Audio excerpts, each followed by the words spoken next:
those when they're flying around an air attack or anything. I can talk to the other aircraft, I can talk to firefighters on the ground, all that sort of stuff. So what are you using to talk to them?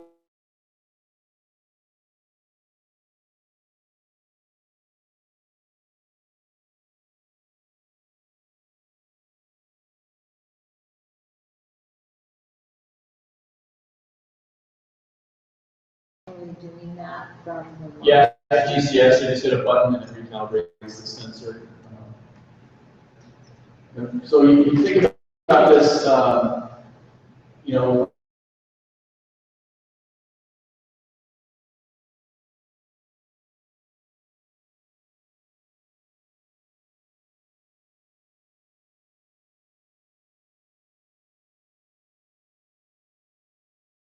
and then we could go out flying. This thing, with that sensor on board, you could be out all night long looking for a lost kid, and you can imagine.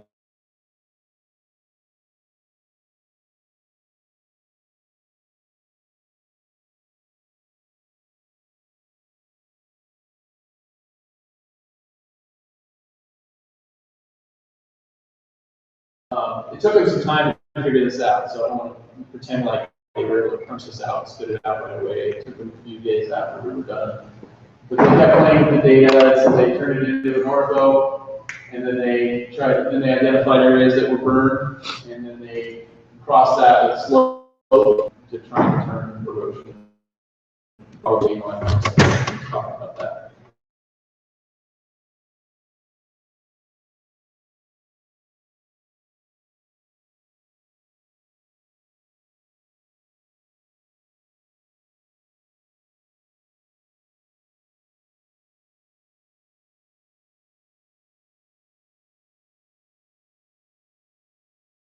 So drone any imageries that you have, whether or not it's geotagged or not, you can feed into this, and as long as you have enough overlap with all your images, it'll create a 3D model and a DSM for that specific area. You have to have either an RTK GIS on board the aircraft, or you have to have a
and we have digital terrain data in that aircraft that allows us to fly on fairly close proximity to the ground.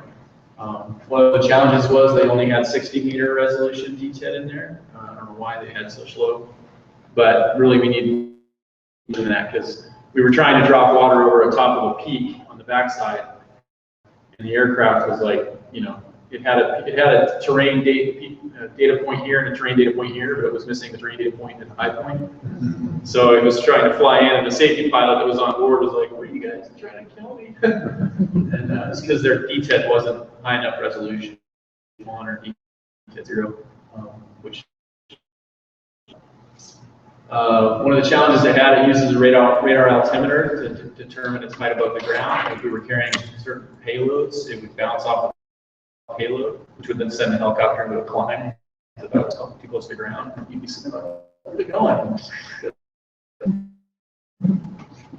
And then, you know, the other part of this is training now operators. You know, our helicopter pilots to go over to the tanker base here and talk to folks flying the Skytrain. They've been flight fires for a long time. They're very skilled at it. They're used to integrating with our existing infrastructure. And this is just a new crop of firefighters that we have to train up. So, you know, there's a training, definitely a training program that goes along with this. So, a little video here. So this is the reason they selected this aircraft is partially because of that rotor system you see here, because it doesn't have a rotor, it doesn't have a tail rotor. So it's a little bit easier math for the engineers to use an aircraft like that versus something that has a traditional tail rotor. So, the aircraft automatically kind of weather vanes into the wind, whenever it's flying, and is able to be programmed. This is just a racetrack pattern getting set up for the drop. So you can get to the speed it's flying. Take note of the smoke. Fire stepped away like the day before to Walker Fire, and we were worried that it wasn't. This is just a trailing drop. So again, all the aircraft returns to the dip site, picks up more water, comes back, and we're actually able to tag on to that with the second drop. You can see where the target location is. And I had GoPros out there the whole time. I tried to find the video and I wasn't able to locate it this morning, but a GoPro was sitting right on the target several times, and the helicopter would come over the top of the GoPro and it just blow the GoPro right off the target. So it's very, very accurate. Cinematic buckshot there.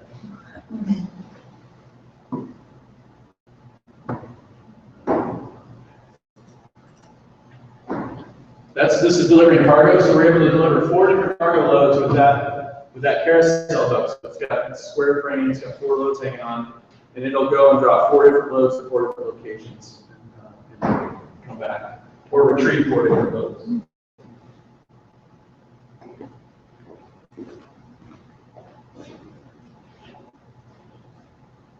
So this is the onboard camera. This is what the operator.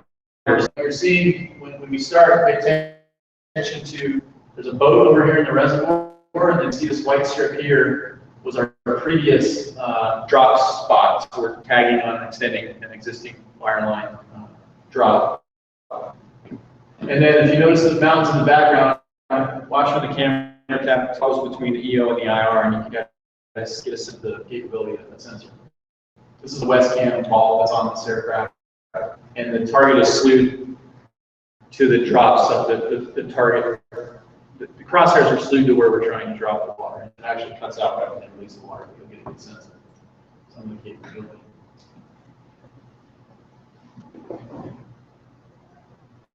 So it's smoky, right? Very, very smoky. Can't see anything. Can't see where the IR mode. There's all the mountains. There's the previous drop. You can see the boat out in the water. So, fire seasons in Idaho, you guys are all from here, you know how smoky it can get. A few years ago in Boise, it was like mild viz for weeks. The Trinity fire, we couldn't fly till 1 o'clock in the afternoon every single day. This kind of technology is going to allow us to fight fire 24/7. And conditions that are better flying, right? Nighttime, cold inversion, cool, you know, calm air. Much better flying conditions. You can see, and basically it's going to release at this point when it comes right over the top, and then it extends that line on out. So this one, since it's flying lower, can potentially have conflict with other aircrafts that are fighting the fire. Yep. So do you mainly plan on using Tampa? Exactly. So if you notice, it's optionally piloted, and that's the beauty of the system, is that we can fly it with a pilot on board, or we can fly it with a pilot not on board. And so what our model would be is, initially would be fly it with a pilot on board during the day when we have other aircraft in the area, just like we do now with we may fly it in the unmanned configuration, we may fly it using the robot, but the pilot will be on board at least to be a safety pilot. And then at night, or in periods of low visibility, we'll then we'll pop the pilot out of it and fly it from the ground control station. So the pilot then it's on the ground. So yeah, that's a good point that you have conflict.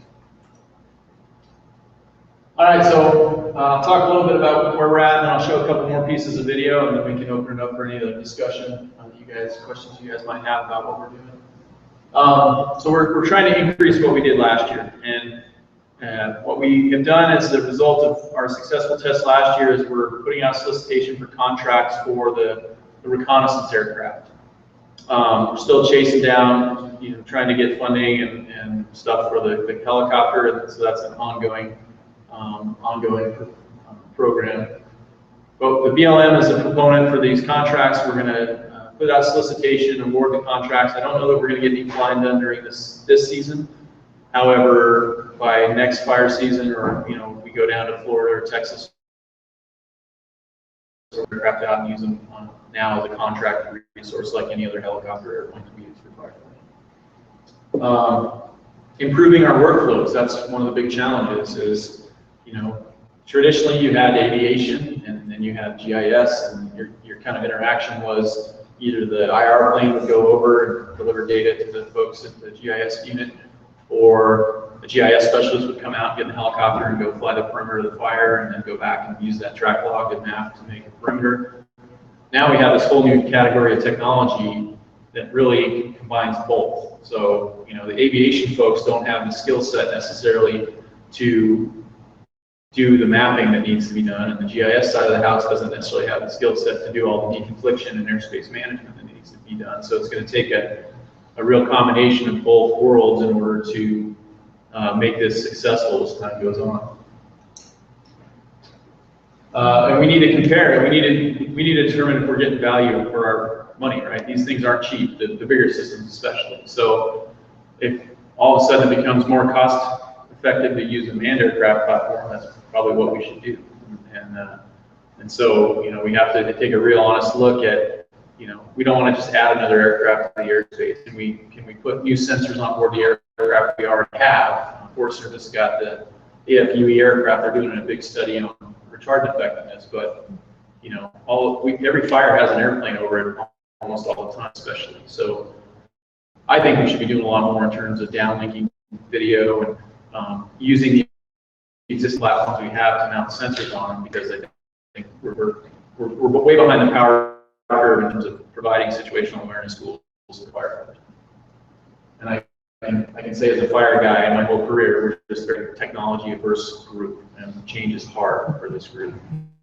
So I spend most of my time speaking and talking and educating people on the technology so they understand how it may be used most effectively. All right, it's pretty dark. So this year we did our first fire down in New Mexico on the Seabold National Forest, the North Fire. And we did it with this aircraft and one other that we had, the Falcon fixed wing, which is an airplane that stayed up for about an hour. And now we're going from the kind of high-level reconnaissance platforms down to a crew-level, backpackable, portable device that can provide just quick intelligence to folks in the ground. And it was very, I have to come over here, very interesting. Next. Actually, let's look at the map here.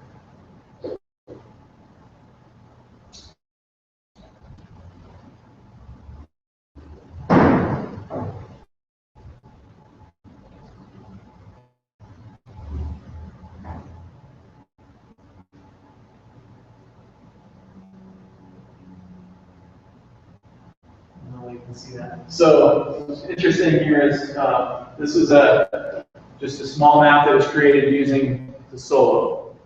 And what we can do with that aircraft is take the ground control station, and we have our imagery stereo photograph in that tablet.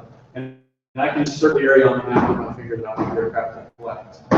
It automatically calculates the side lap, the overlap, the altitude, whatever I want based on the resolution. And it will go out there and fly it, collect it, plug the SD card into the tablet, it geotags it, and then I can send it off to the cloud for processing, and spit out a map like that. So even a young guy like me can make a map, which is really what the goal is, because we don't have GIS specialists everywhere out in the field. And and there's a bunch of companies now, Pix4D, Drone to Map, Drone Deploy, Esri's got Esri's Drone to Map, that are really going down this road of providing this tool to anybody that wants to use it for whatever industry they happen to be in. In this case, what you see is a before and after. So they flew a mission and collected the imagery right as they were starting to burn. You can see smoke in the bottom left-hand corner there. And the fire goes through, and they went out through the gap post-fire, so they can now get some sense of burn severity and the white ash content and all that kind of stuff. So, you know, what's your average satellite meter resolution? What's the best resolution you get for products you get for post-fire? 5 meter? Yeah, so we're getting under centimeter resolution. So, but I'm not able to cover large areas necessarily. Around 30 meters, by far the most common 30 meter image. Yeah. So we can get obviously orders of magnitude lower or higher resolution. And you can buy a lot of those for what costs to put satellite there.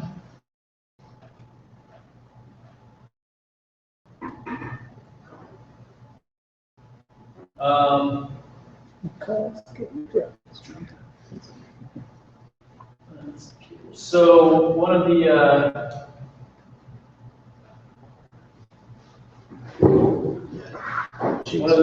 ways that we can utilize this simple aircraft is just as a lookout.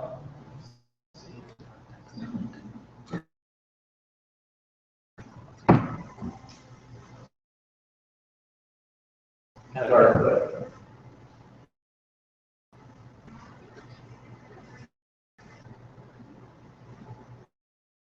so very quick, we can turn the thing on, put it up in the air. We start flying here, how much the perspective changes. So you start thinking about, you know, in my career, there have been a lot of firefighters killed just because they couldn't see what was on the other side of the rig. They didn't know what the fire activity was. They didn't know there was a spot fire there. Didn't know the weather conditions were changing. They didn't see a thunderstorm coming through. I mean, there's a lot of those situations where, you know, we may not have an aircraft on fire. If I'm an engine crew, if I'm a LTAC crew, and I want to just get that bird's eye view of what's going on, I may not have that ability unless I have access to something like this.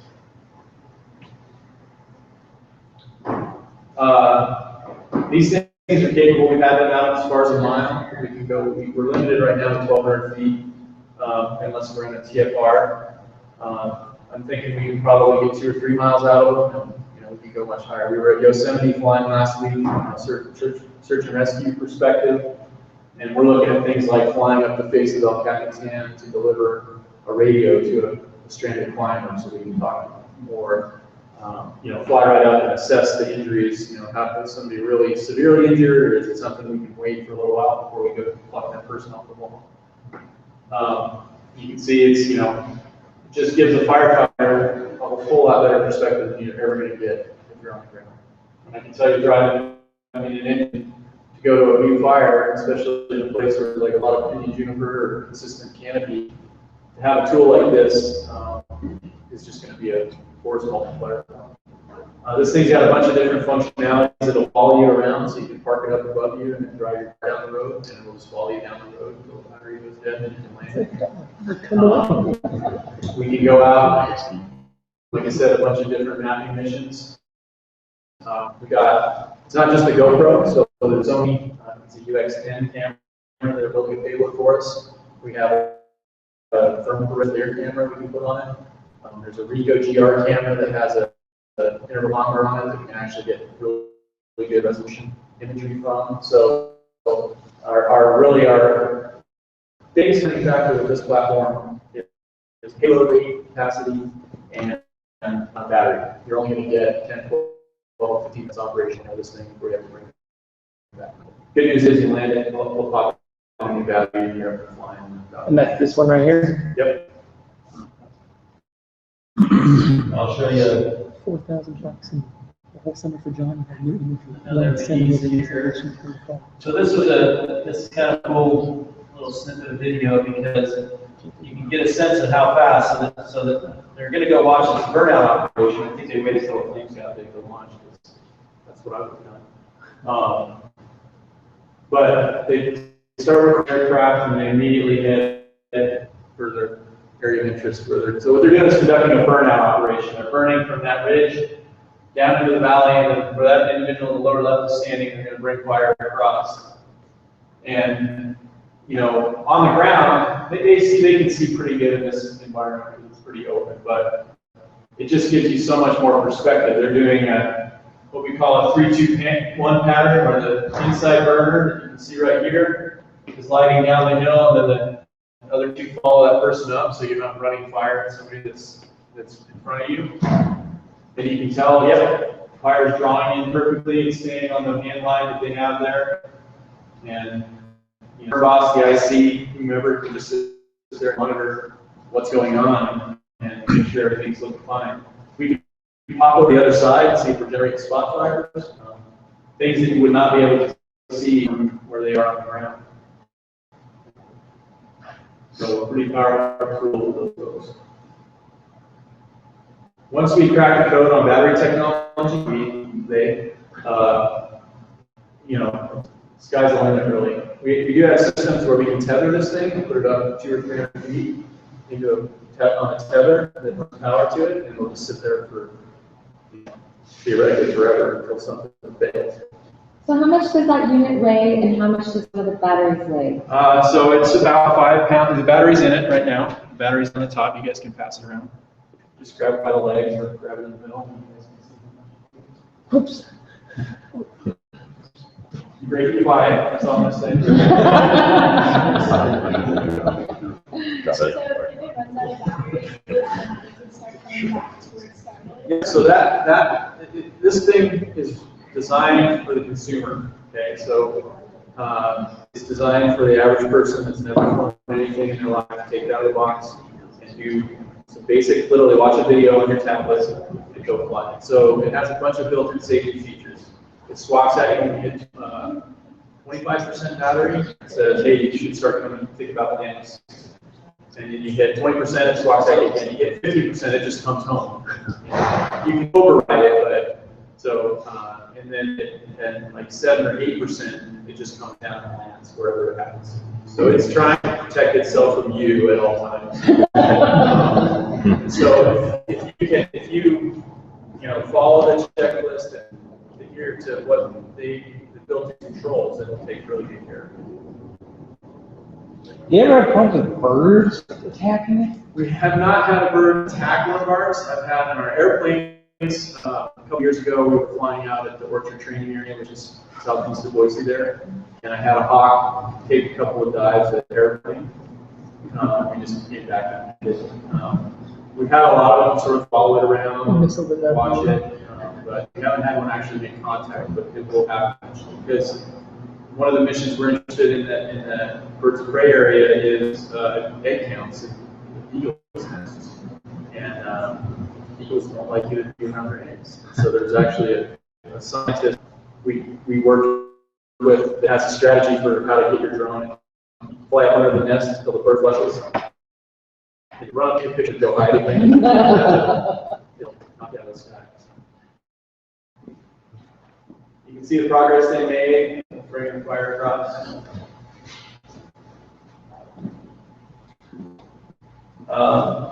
One of the other things, this was in Yosemite last week. This is just an altitude test. We're just going up to our max altitude to give them a sense of what from the highest point. So you can see that's half there.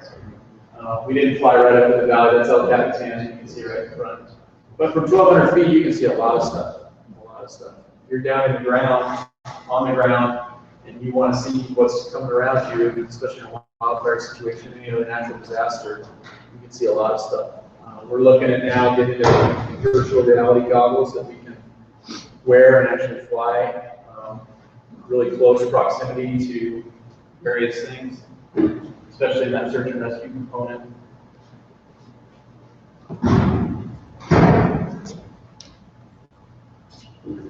And this is one they were doing again last week in, I believe this was in, no, this is up in Ledore, up by San. And there's a whole bunch of old mines up there, and they're trying to determine which entrances are closed or open, right? So it's a public safety issue. They got to make a plan to go out and close the mine entrances. And they're just sort of sprinkled on these really cliffy hillsides. So one, it's a tremendous amount of work to get up there, and two, you're exposing people to rock fall and hazards and all that kind of stuff. We try and protect our employees from the best we can. Now they can just run up there, fly practically right up to that hole, look in there, determine whether or not it's collapsed, and mark it off. And just fly up there. And I just let this run to see, kind of get a sense of how far away and kind of terrain that they would have to go into in order to do that mission versus just driving up to the chart. Flying across. Just up to it.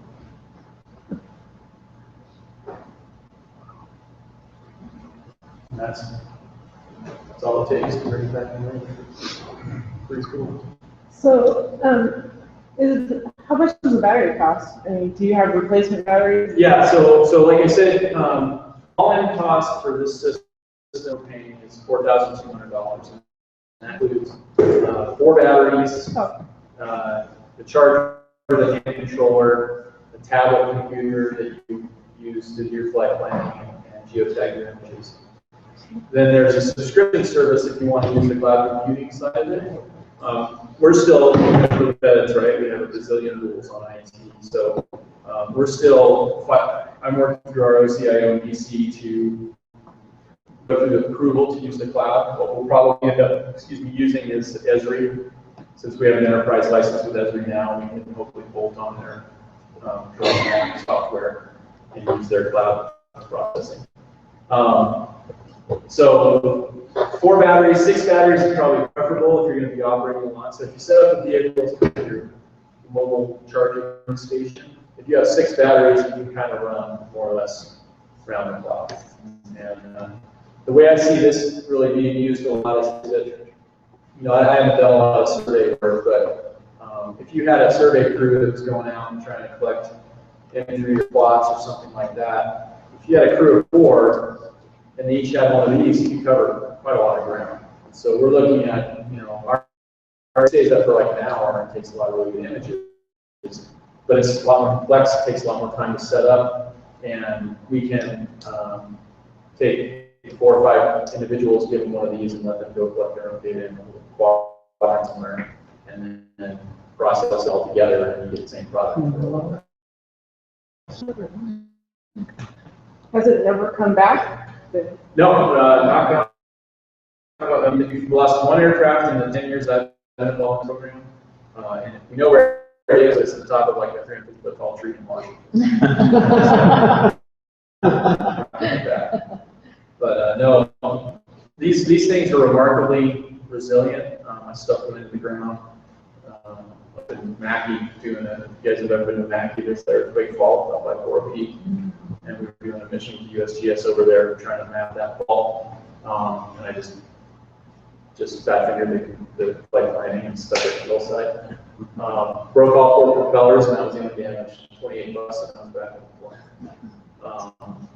And again, so that was pilot error. That's what we see, in the manned aircraft side. So like 90% of the accidents we have pilot error. On the inside, probably the same ratio. People that don't understand the system, don't apply it, get too complacent with it, don't follow procedure, checklist. So we have a very, very disciplined program of training and certification and recurrency so that the folks that are out there flying these don't end up in bad situations. We have crashed a lot of them, don't get me wrong. Our accident rates really high relative to the demand side, but like I say, the good news is that by worst case scenario, I'm not $1,000. So versus killing somebody doing the same mission. One of the things that I was working with a guy from Idaho Fish and Game we're hopefully going to go partner with them to do some salmon counts up in Stanley in September, counting reds. And, you know, that one's near and dear to me because we just lost those 3 biologists, what, 5-6 years ago, up in Kenai, that had all, we're doing that very mission, going out low over the river, and a clipboard came out with a helicopter to go over, killed all 3. So those are the kind of missions where you're just going to go get a picture of something, and you don't have to get a huge, long transect. That's a perfect application for a tool like this. Major risk reduction for folks out on the ground. Avalanche bombs. We're going to go drop avalanche bombs in Yellowstone this winter. That's, you know, avalanche control. It's a great application. So there's all kinds of, sky's the limit. It's really up to our imagination what we can do with the technology. So have you helped on any current fires that have been going around in the area, especially? No, we haven't had a request locally for one. I mean, we're still in the development phase, kind of targeting fires that are either fire use fires or kind of allowing to burn a little bit, fine contain. If it's a real active ongoing fire, that we don't want to inject those in there. You have to stuff, develop our policy procedure training program for the firefighters that are going to be operating. So they were essentially just on when active fires are out, they essentially just on the ground data that they have. So yeah, if it's a big fire like the one that happened outside of Boise, we had airplanes up the whole time. So they're talking with firefighters coming around and relaying information to them. So post-processing the data, is there anything you can do with that data other than creating just images? Yeah. So again, the sensors really drive the product, right? So we've flown multispectral cameras, so we can do a bunch of different multispectral stuff. Then they're creating 3D digital surface models where we've done volumetric calculations. Yes. Landfill, so we have an out with the Ada County landfill folks and flew with them since they have the same run actually, and just compare notes and talk about how they were doing it and stuff. And yeah, we can, you know, I don't know how to accurate again outside of my area of expertise, but you know, the workload that thing has built into it, you can come back and calculate how much fill is taken out. Is that something I'm just thinking cost in my mind, and that's how we would use it where I work, in terms of processing it, you have to pay additional for that software? Yeah. So, okay. if you look at like Drone Deploy, Fix4D, there's a few different companies. They do it like a month per month subscription. Okay. And so you can drop in, drop out, depending on your work. Like if you have a field season, yeah, you can sign up just for field season, and then do your image processing. And it's cheap. I mean, you're talking relatively cheap, but $400. that is really You know, for a 6-month period or something. Some of them are $50 a month. So yeah, I encourage you to look at cloud image processing. You know, it's just really dependent upon the resolution that you need. If you need then your cost of. But you know, I don't know how some of the municipalities work. You guys have enterprise licenses with some of these companies like Esri, but they've grown the map. There's one that they're partnering with CDR to do that. One of the kind of an anecdotal story, I don't understand between everybody much, but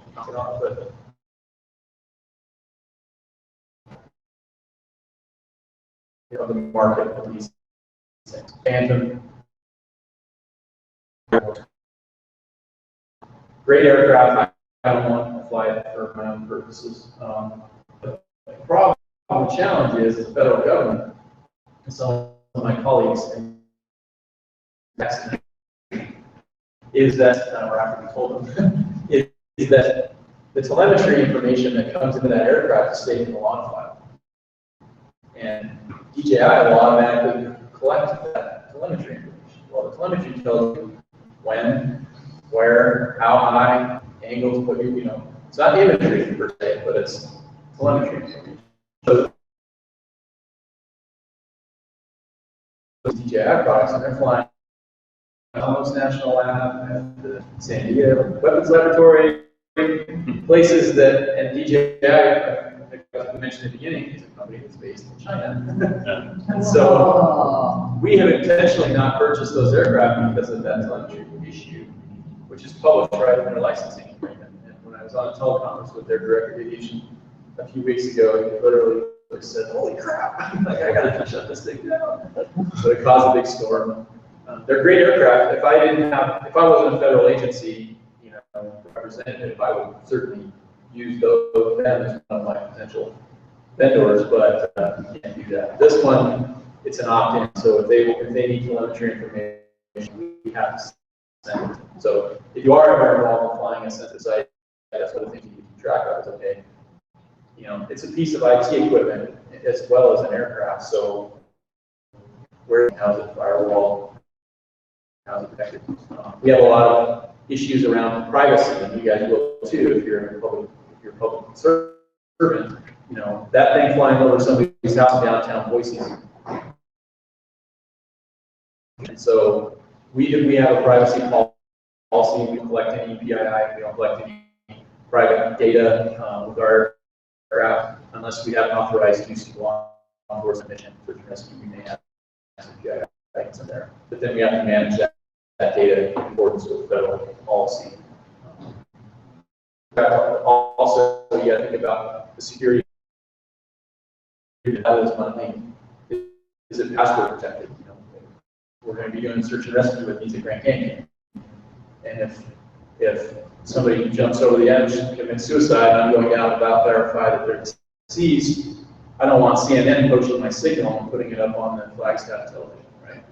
So we have an encrypted link to that aircraft that only is password protected like any other federal IT system, and that's why we selected these aircraft. So a lot of thought went into actually why we purchased that aircraft versus some of them.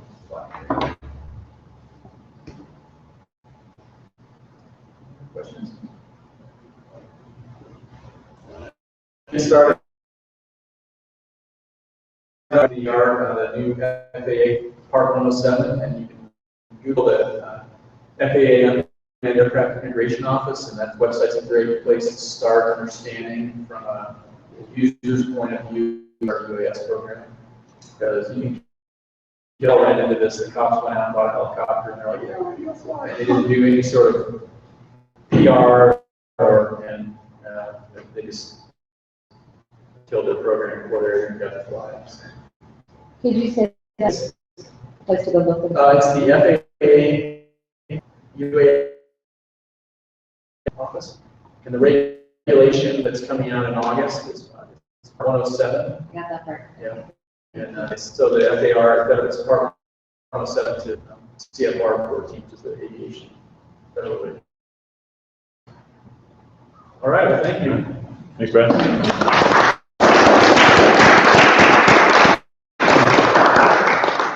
right, and with that, we're off to lunch. We've got a good break at lunch. Looks like we're going to be out until about 2 o'clock, so enjoy time. That's right.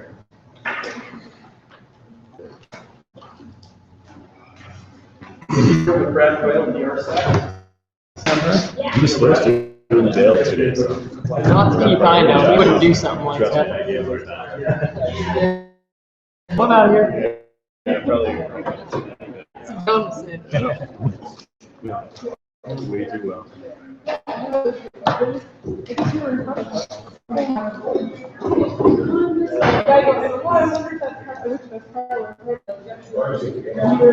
So Brett, where are you guys located? Just in Boise? Boise. Is that right there off Oakland? No, I'm downtown. Hey, so John, Hey. I got a check. I don't know where the heck from though. Just there. Can you? YouTube stream. Is it? We ran in the department here and I sent out another email. Hopefully got out with a new link. I don't know. Yeah. I'm the reason I'm curious. I was showing it the other day, and oh, we should think about doing this. Isn't as hard as I just looked it up yesterday morning. and just like figured it out. Then I like download all the software, and I realized you can actually just go to YouTube and then just go create event. An old kid in England that posted his own YouTube video on how to do it. I've done it. So How they did? Okay. yeah, no, it's not bad. So, Yeah, 'cause we've been WebEx. They work fine that somebody's going to have computers up and just show me your screen. yeah, but then you have to like get them to log in and everything. Like this, I just made it completely public. Like look and just search for it, grab it. They just went to YouTube and just typed in like GIS evolving role, like it pops up very first thing. So and this was live streaming. So yeah, I was hoping this camera would work a little better. It's good, like really close up, but I had to switch over here. It's just like you couldn't see the screen at all, and it wasn't too sharp. That's considering somebody asked for just yesterday. Started working on it at 8 o'clock yesterday morning. I had to figure it out by 10. So yeah, if you guys ever want to do that, I can send you a quick like tutorial or something. Yeah, just say, yeah, here's the clock. You might be able to just get some equipment. So, yeah, come on this way, go right, here's the camera, set it up. Yeah, totally.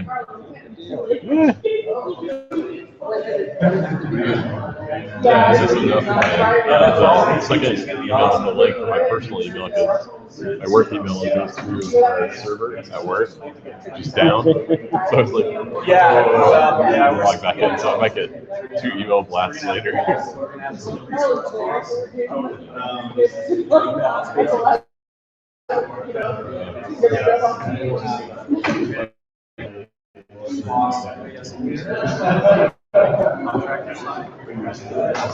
Right. You guys go do for lunch. Welcome to suggestions. Kind of weird going. Yeah. I can do a big boy lunch. You go out here and hang a lot of breweries that way. They don't have food. No.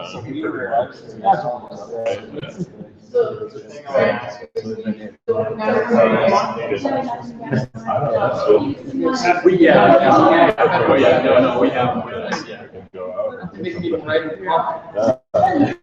Your own personal vehicle. I'm like, I can go. I got to prove to go. Let's see if you guys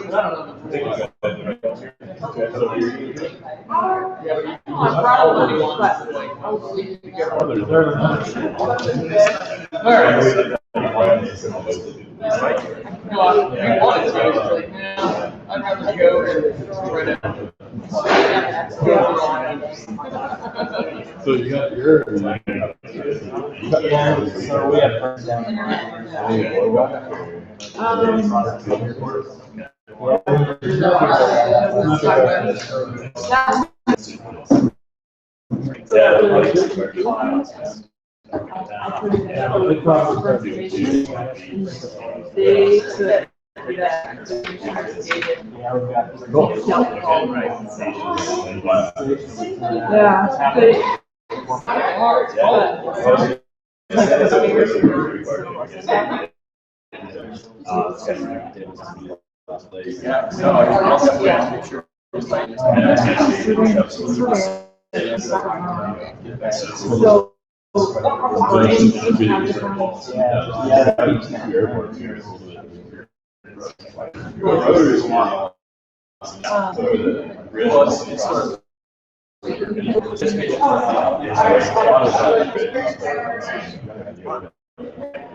Insider info.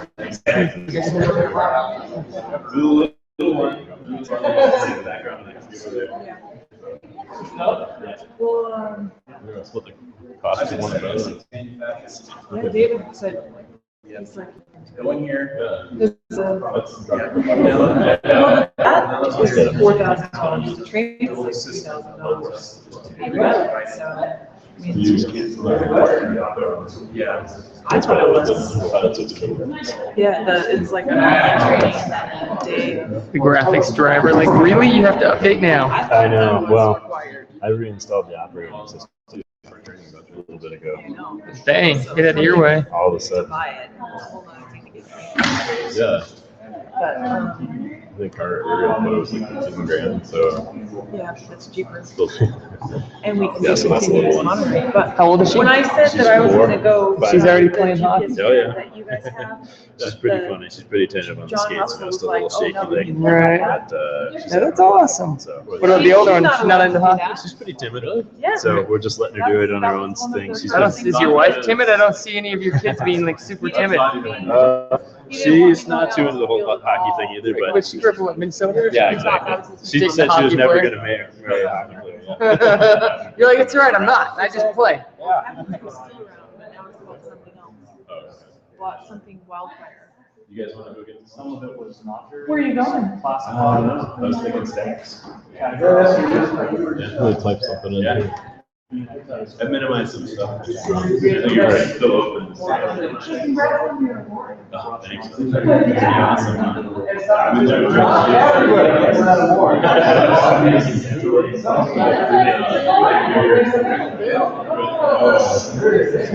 I think it might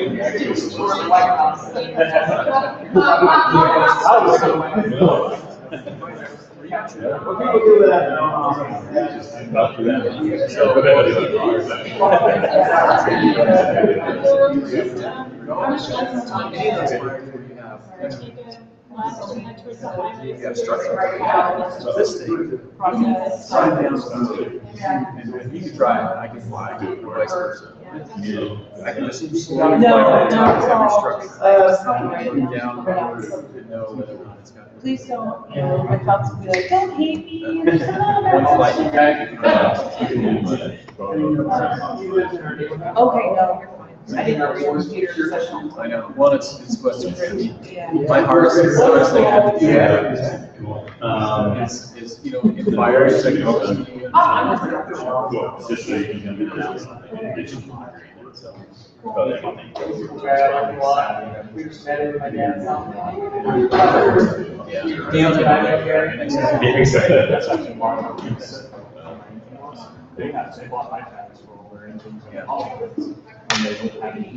Did you get the exact name or his? No, I can just email. Try and get his PowerPoint. I think, I was gonna hope to get his put on. yeah, exactly. Or had it on his laptop.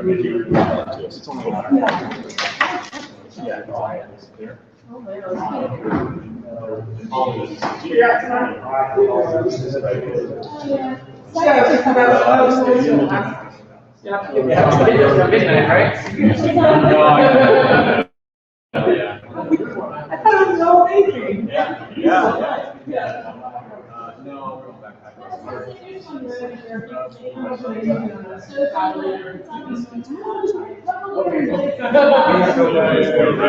Yeah, I did it last year.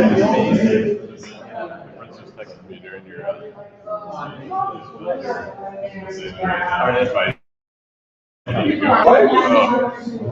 Yeah, it's a good one. Yeah. Yeah, sounds good. See you. Let's do it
Very good.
Exercise crazy. Yeah.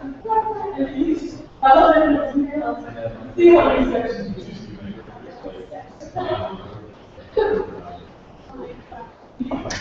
His family's all. You can surprise me that, man.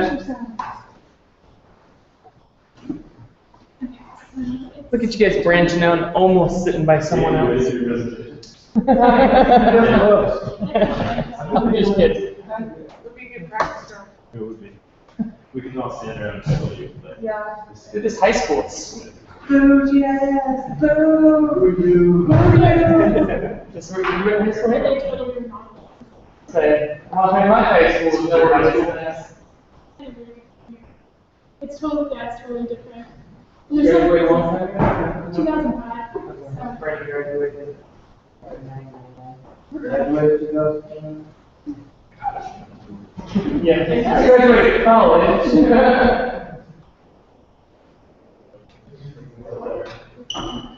Don't let the college whatever you just had.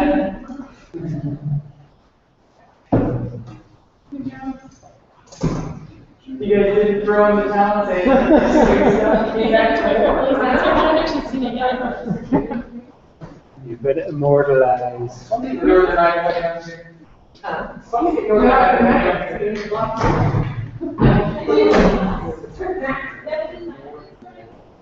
Yeah, I grew up in the lab. Louis is definitely. People in Boise consider themselves Southwest. Like, South nothing. They're like almost in the middle of the state. There is nothing else from there. You gotta call yourself a centrist when you. Yeah.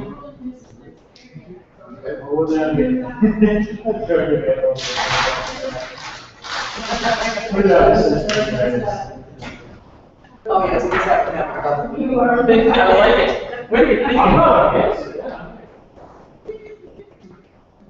You didn't bring Bob today? Bob, I thought you brought him. You had a family reunion while he's at last week. Counterpart team, right, Bob? You're Oh, Bob Smith. Bob Smith, guys. Yeah, no. That's You slay all over the Coliseum. Yeah. Somebody's got it. He prefers to be working GIS. Worked out good. Told me when I first started doing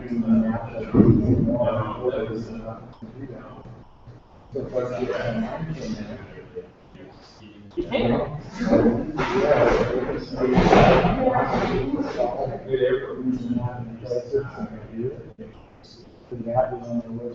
That resume don't material. I'm going to do Boston class. Oh, yeah. Well, that's who'll make the rap jam like that. That's great. He wants to get it.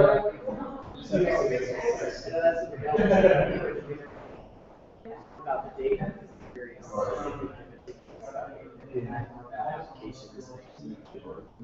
So I'm like, oh, this thing that I put in the small things, capital. Yeah. Almost could be able to have to relax. Reminds me of Brigham City. There's an Elmhurst County or city right in northern Utah. They switched over and the new person was there. And also the old person was like, I didn't have these folders like over here. And just still be thinking this is where they're at. It screws everything up. Like, I never heard it worded quite so correctly before. Yeah, Bob keeps an eye on me. Yeah, that person doesn't know where it's at. Yeah. Or they come in and they say, I can't save there. Yeah.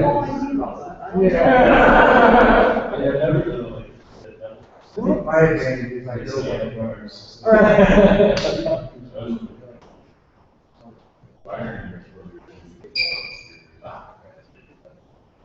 Where everybody goes to lunch.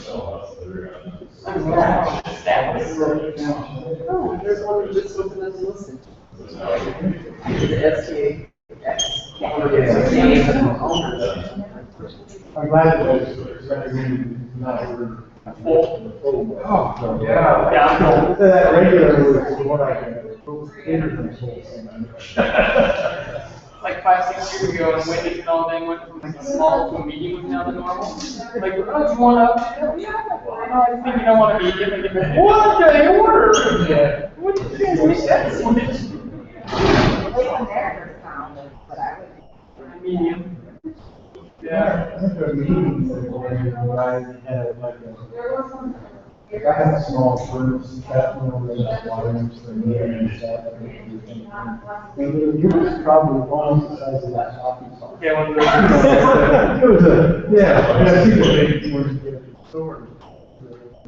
I can certainly. He just takes the plug off.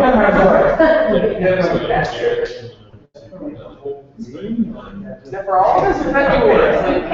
This is just me. Apocalypse is right now. Yes. Nobody said anything about it after the meeting. Yeah, I was gonna say something. Yeah, it says that it's traffic extension of, Where you think it's time to start first to do what?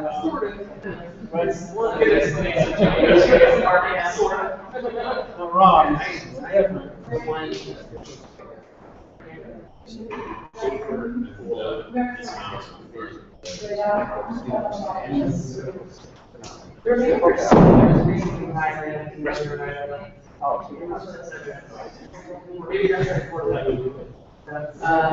I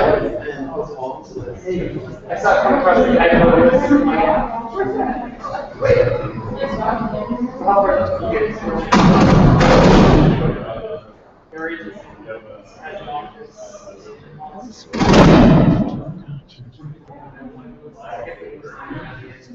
That's part of the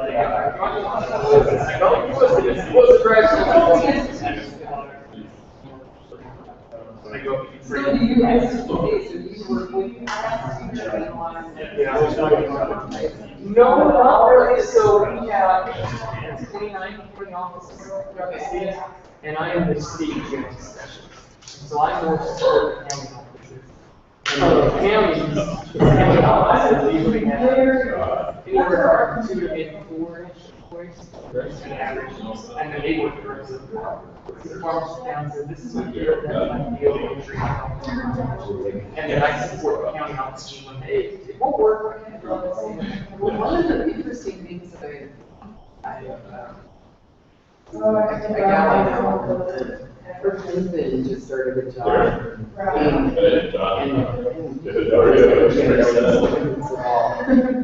But he has a lot of farming experience, so she said, I didn't know it was at that stage.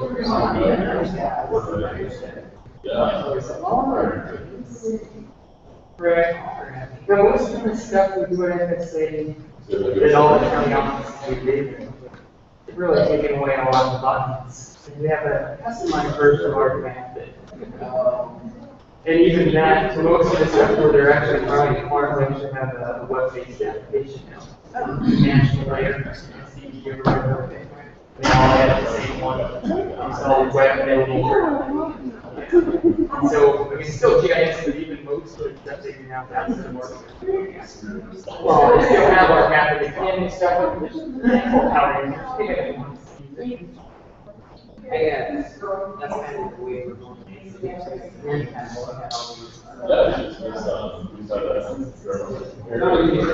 Right.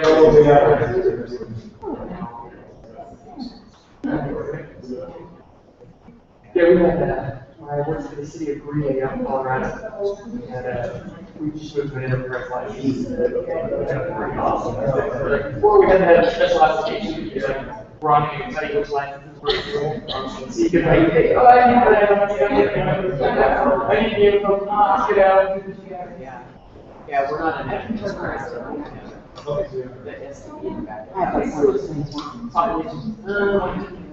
No. And then, like, they're really big, right? Yeah. And right next to the park.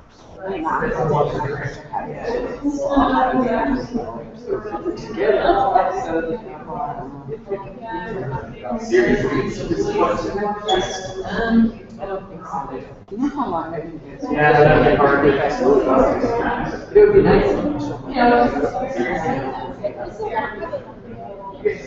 Give me a $10,000 raise.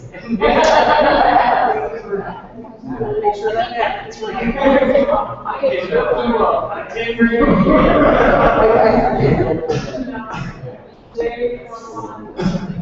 Oh, you do your own. Yeah, well.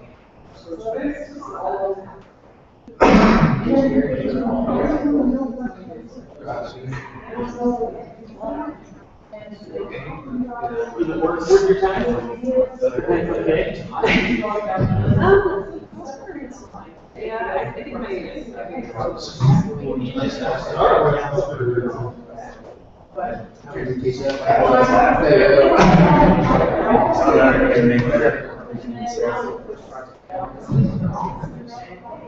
I used to think that I wanted to be motivated. I guess in your situation, better to have a job. And that's just something that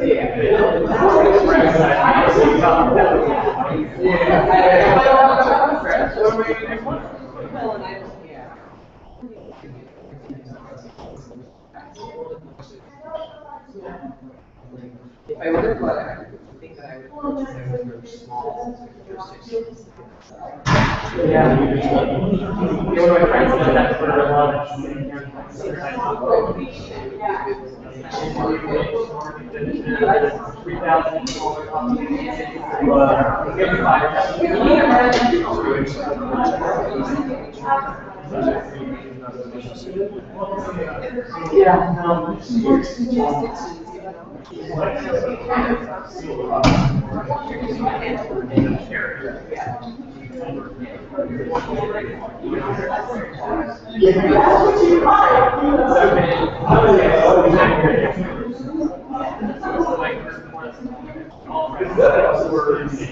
I don't know.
Yeah, I have GIS.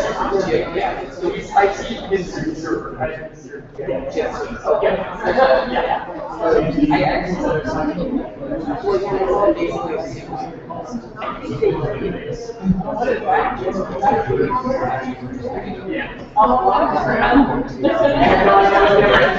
So I see manage the server and I do GIS.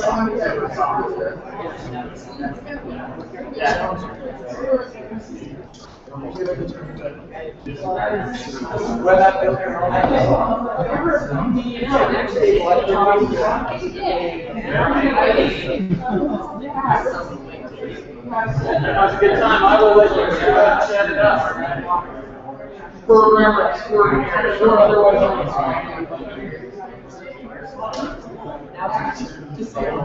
There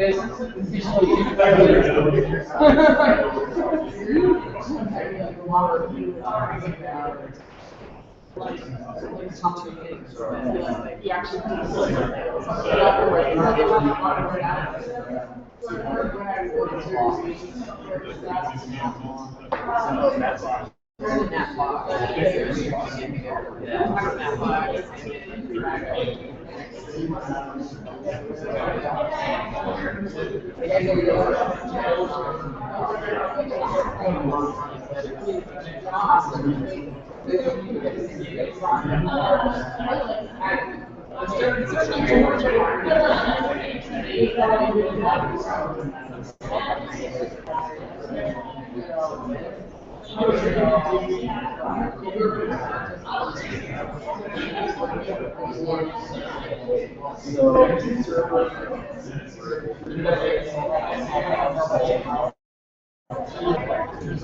Yeah, so that one is. But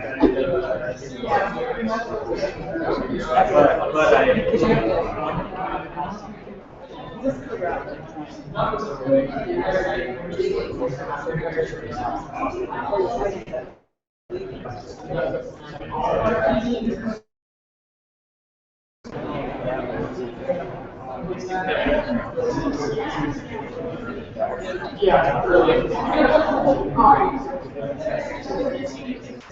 It's actually.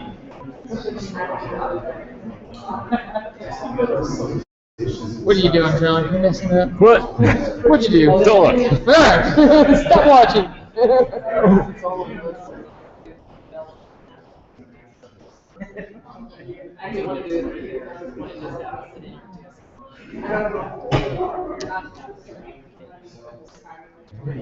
Like staring at my face right now.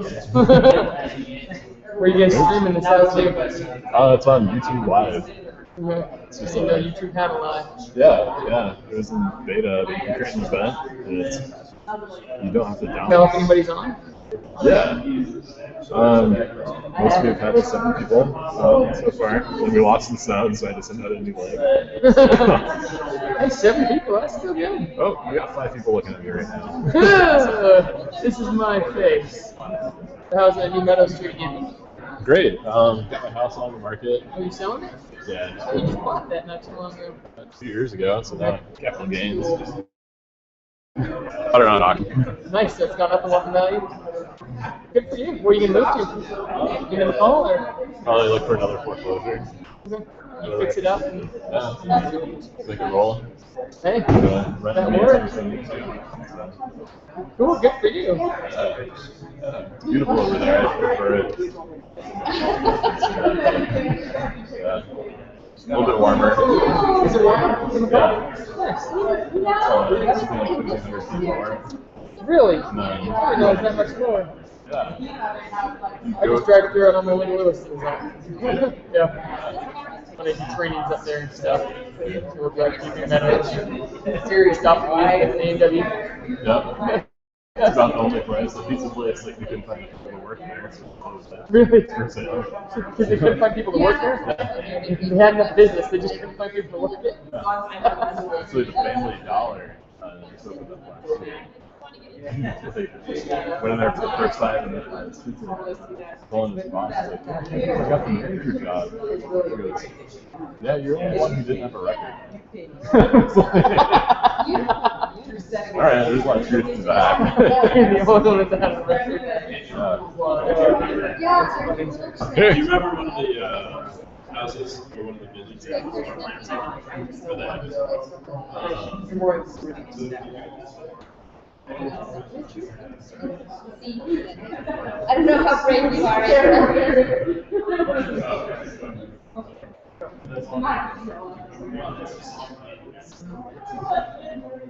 I told Brian, I said, I about criticism. I'm great at it, but I have done enough hiking before, so I like the mail. And graduate school, I undergrad in geology to go to field trip. It was a rock face and it had all this slippery rock on it, and the only way to get to the other side was to go. That's what I think. And I didn't really teach climbing or anything. It's like everyone's I would like to go there. And this one was like 70, the pressure and stuff like that. Again, not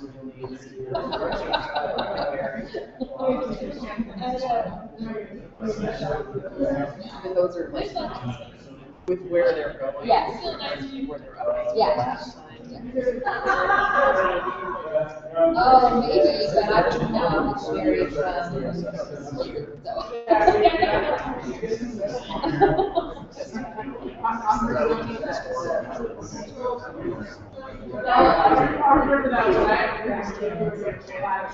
Did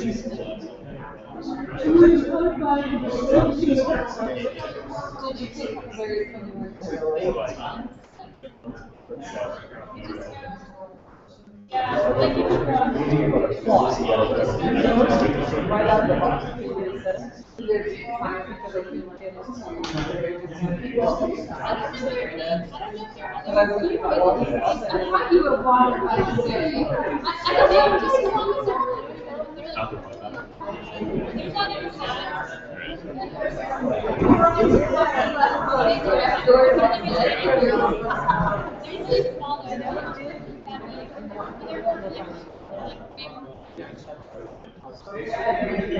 I know this is you guys have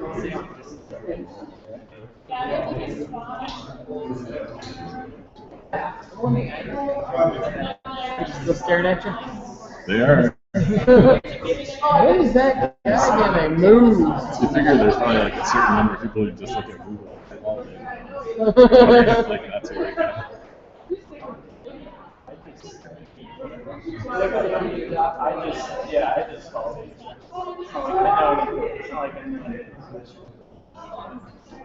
Yeah, that's exactly what I did. I just went down this little.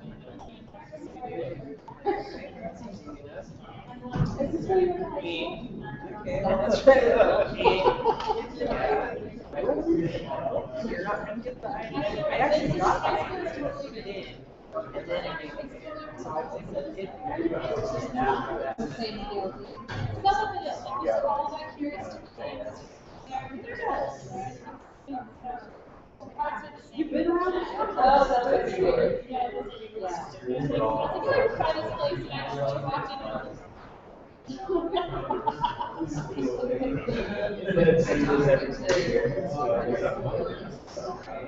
And see, it's totally where they all, and then they moved east, all the way around. Yeah, so she's like.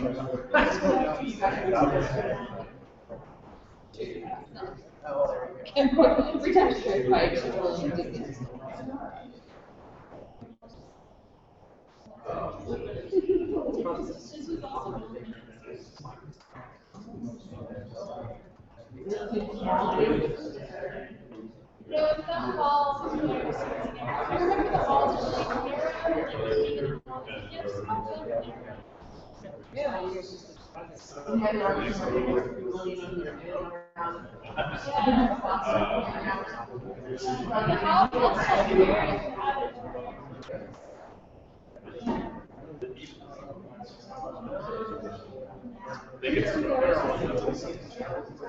We're sorry, I didn't say that.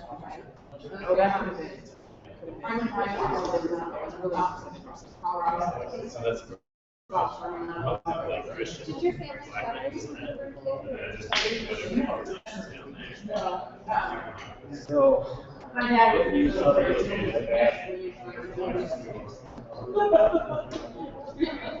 that explains everything.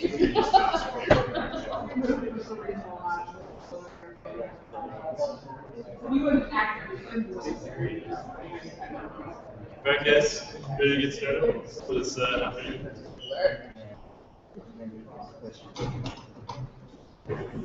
Thanks for coming back from a long lunch and taking naps and stuff on the beach. This is Garrett DeYoung from our call fire department. We're just going to talk about the web app that they use over there at the fire department and some of the data that they've collected or had collected. hello, thanks for having me. My name's Garrett. We are a fire district, so we're not a city department. We're not a county department. We're our own fire district. We're governed by our own fire commissioners. We staff 4 people, 24/7. We cross-staff an ambulance and a fire engine. We also respond into the backcountry around here for rescue. So we do snowmobile rescue in the winter, and in the summertime, we rescue hikers and bikers and all kinds of stuff like that. We go into, we cover the northern third of Valley County, and then we cover portions of Adams County and portions of Idaho County. And we provide ALS transport for Reagan's and New Meadows, so we do rendezvous with them. few times a week. So we do a lot of stuff kind of off the grid and out into different jurisdictions. We started using GIS stuff probably 3 years ago, mostly because of Garrett Knapp. Garrett hooked us up with the city's GIS stuff. Some of our challenges leading up to that, and currently, the Valley County hasn't had a GIS person. They just kind of kept using map books, updating stuff that way. The city's done a lot of GIS stuff, so integrating us into the city stuff has been a little difficult, just because we're dispatched by Valley County. So getting the sheriff's office to be on board with whatever we're doing. We've made a lot of strides in the last couple of years, mostly, again, because of Garrett and some of the work we've done as a county, the fire working group as a whole. We had a company a couple of years ago that hired, I think 4 or 5 folks to go around and do a hazard analysis on every residence in Valley County. So they had a check sheet on like a GIS device that had different questions about like topography, slope, vegetation, all kinds of stuff, water supply, how far they are from a fire station, and then they'd fill out that form for every house, and it would give them a hazard ranking. At the same time, they took pictures of the houses, and they took pictures if the address is difficult. They'd take a picture of the driveway point leading into the house. So some of the houses ended up with 2 photo points. A lot of them ended up with 1. But in a period of a few months, house in Valley County done. We also got houses in CSASH and Warren and Idaho done on that. The part of the point of doing that was so that we could do a hazard analysis, put all those GIS points and color code them so that we could pull back and look at different subdivisions in different areas of the county and rank them on a scale. So we kind of knew where to put our energy. We do a lot of outreach with HOAs and subdivisions, and it gave us a lot of educational tools that we could help show them on maps why their area was ranked higher than other areas and what they could do to lower their score. It also helped with wildland fires.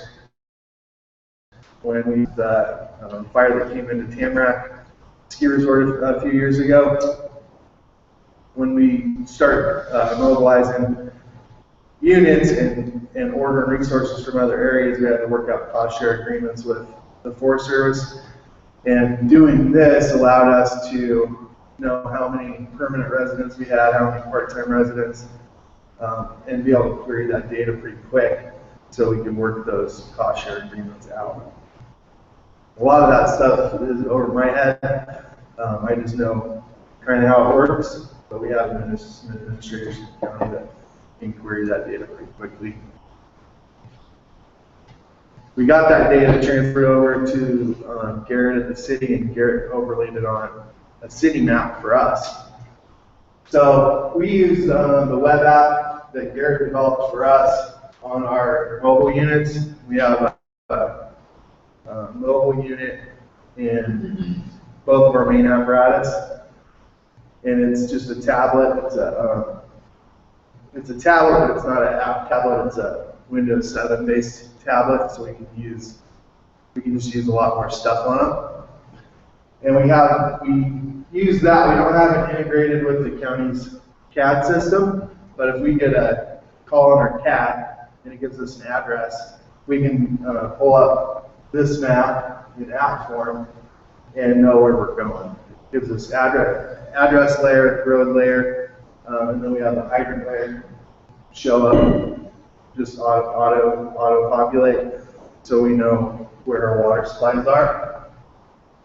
And then in the different layers that we use a lot, we have addressing hydrants. We can pull up the water pipeline utilities so we know what size lines we're using or what's in the area. And then we can use the Cabot Creek data as emergency responders to pull up a photo of a house. So a lot of times here, especially in the wintertime, when we have feet of snow, it's really hard to see addressing. And addresses seem to be the most difficult thing to get people to do is post their address so that we can see it. And so this gives us that tool and the ability to pull it up a few minutes before we get there and see where we're going, which increases our response time quite a bit.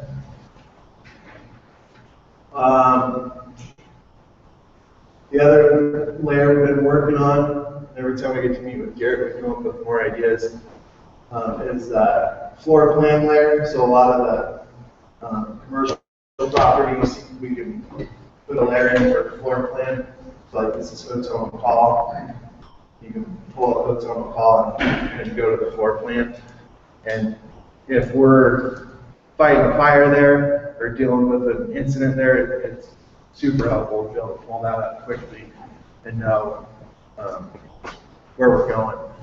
The police department has access to this too, and so us being able to kind of work off the same sheet of music is important for emergency response.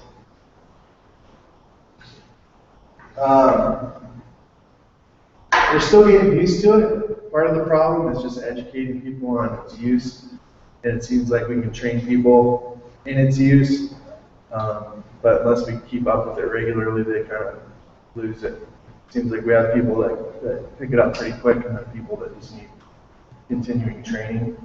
It's also educating our dispatchers, the sheriff's department, and working with the other agencies to make sure that they know how it's used.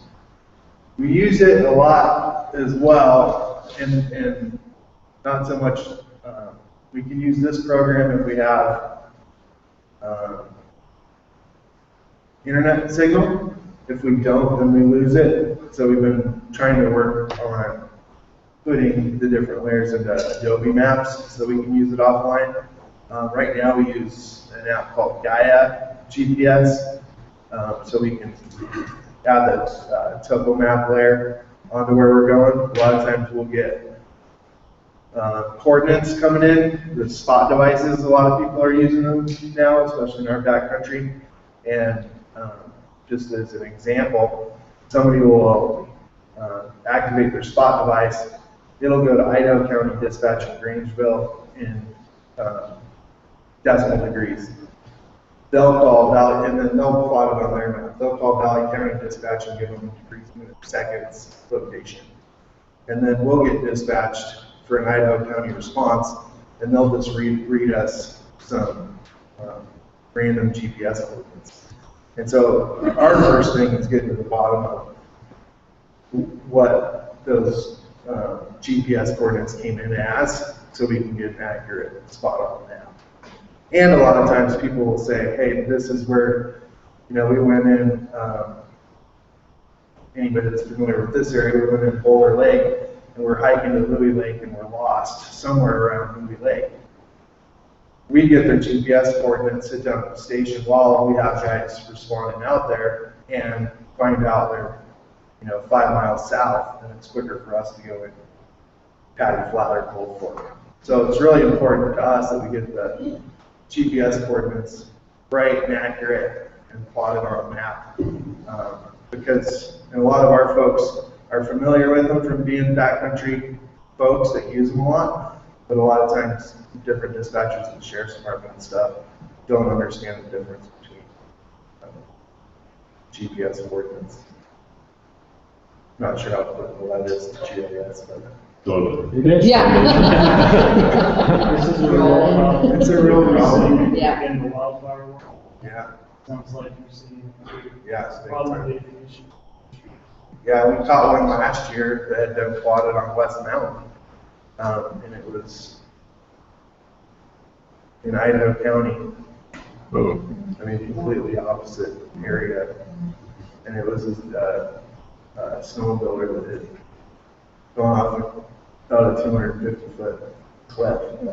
So it's important that we got there. Yeah. Had an accurate GPS. We also utilize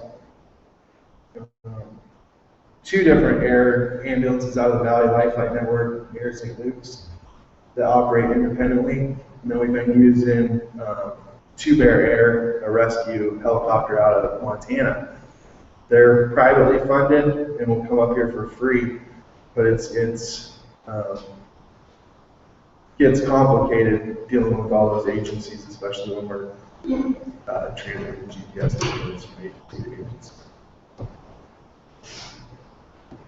The other things that I'm excited about, and I think the future of GPS for us in the city, is really getting all the agencies to work together to share information. And I see a lot of use for it, from building plans to code enforcement stuff, to have the building officials for McCall, Valley County, and the fire districts using the same platform for GIS, because we can really put a limitless amount of stuff in layers on these maps that are helpful to us. So, any questions? Spot devices, I guess I'm not familiar with those. They're emergency. Yeah, it's a GPS, emergency GPS beacon. So it looks like a little cell phone, and it usually has like a help emergency button on it. And so if people activate the emergency button, it goes to like GPS's or Spot's headquarters, and they'll get this activation for an emergency at this GPS location. So they'll find out which 911 agency in the country it's associated with and send them the information. But all we'll get is emergency at this location, so we don't know if they're hurt, sick, whatever.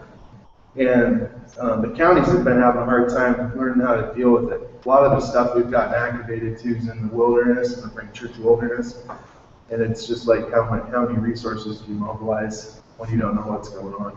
These things cost $150 and with a $150 a year subscription fee. So they're really accessible. They're marketed to pretty much all the backcountry communities, trail runners, mountain bikers, kayakers, backpackers. And it's supposed to be a really good thing, but it sounds like it's causing some problems. It's causing some problems.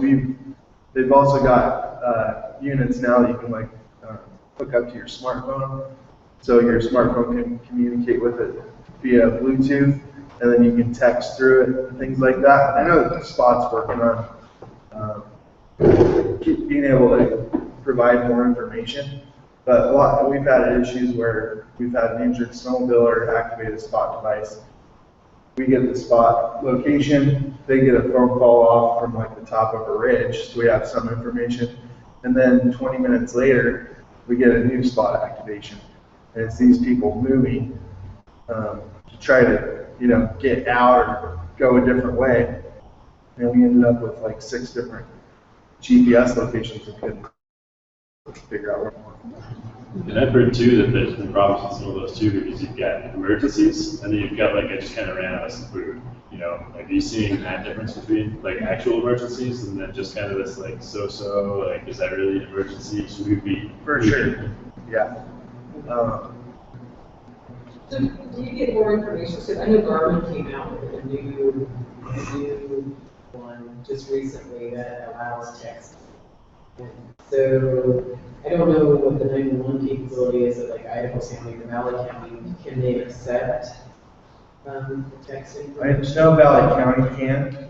Yeah, we haven't had enough of those kind of calls come in. Okay. I was just curious. I knew that was new on the market.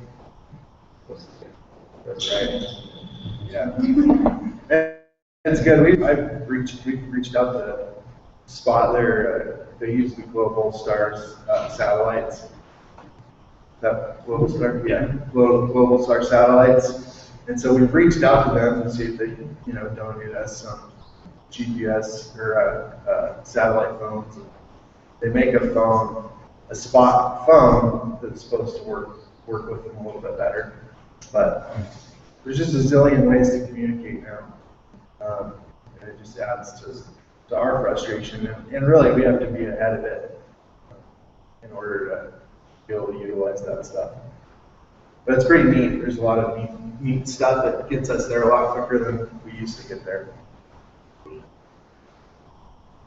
So is Garrett the only one, are you the only one updating their information, their addressing and John does, and then now Kate with Valley County. So we've kind of all been working together on all of this stuff. Yeah, we originally designed the first app for you guys 3 years ago, 2 years ago, something like that, when we first got our GIS online. And then we've been kind of upgrading the user interface on that for quite a while. And then, we're trying not to mess with you guys too much by keep coming out with new platforms and stuff. But yeah, we've been kind of trying to keep it updated. And that's part of the problem too, is having so many layers that keeping all of them up to date is difficult.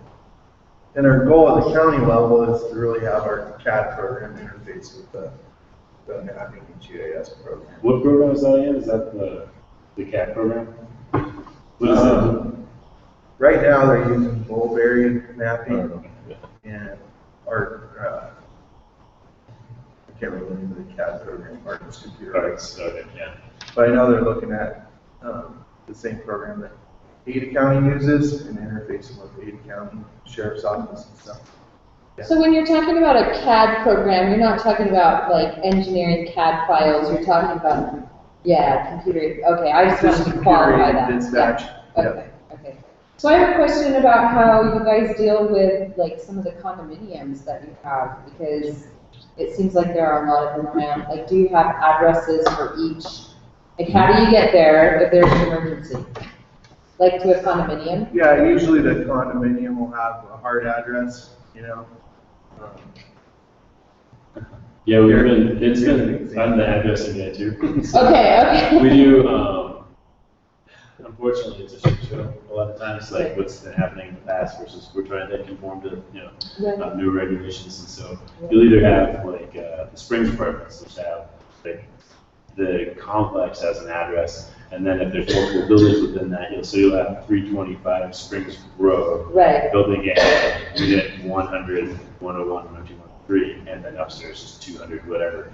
So that's what we've been trying to conform to. Oh, hopefully it's making you guys later. Yeah, that's what I was wondering, if that's getting easier for you or if it's just still difficult. It can be a shit show in some of the older areas, I know. It definitely makes my life difficult.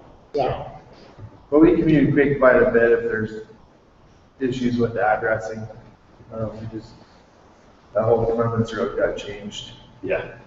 Exactly. For those kind of reasons. You mentioned GIS online, is this what this is? Right. Is this what it's built in? Mm-hmm. Yeah.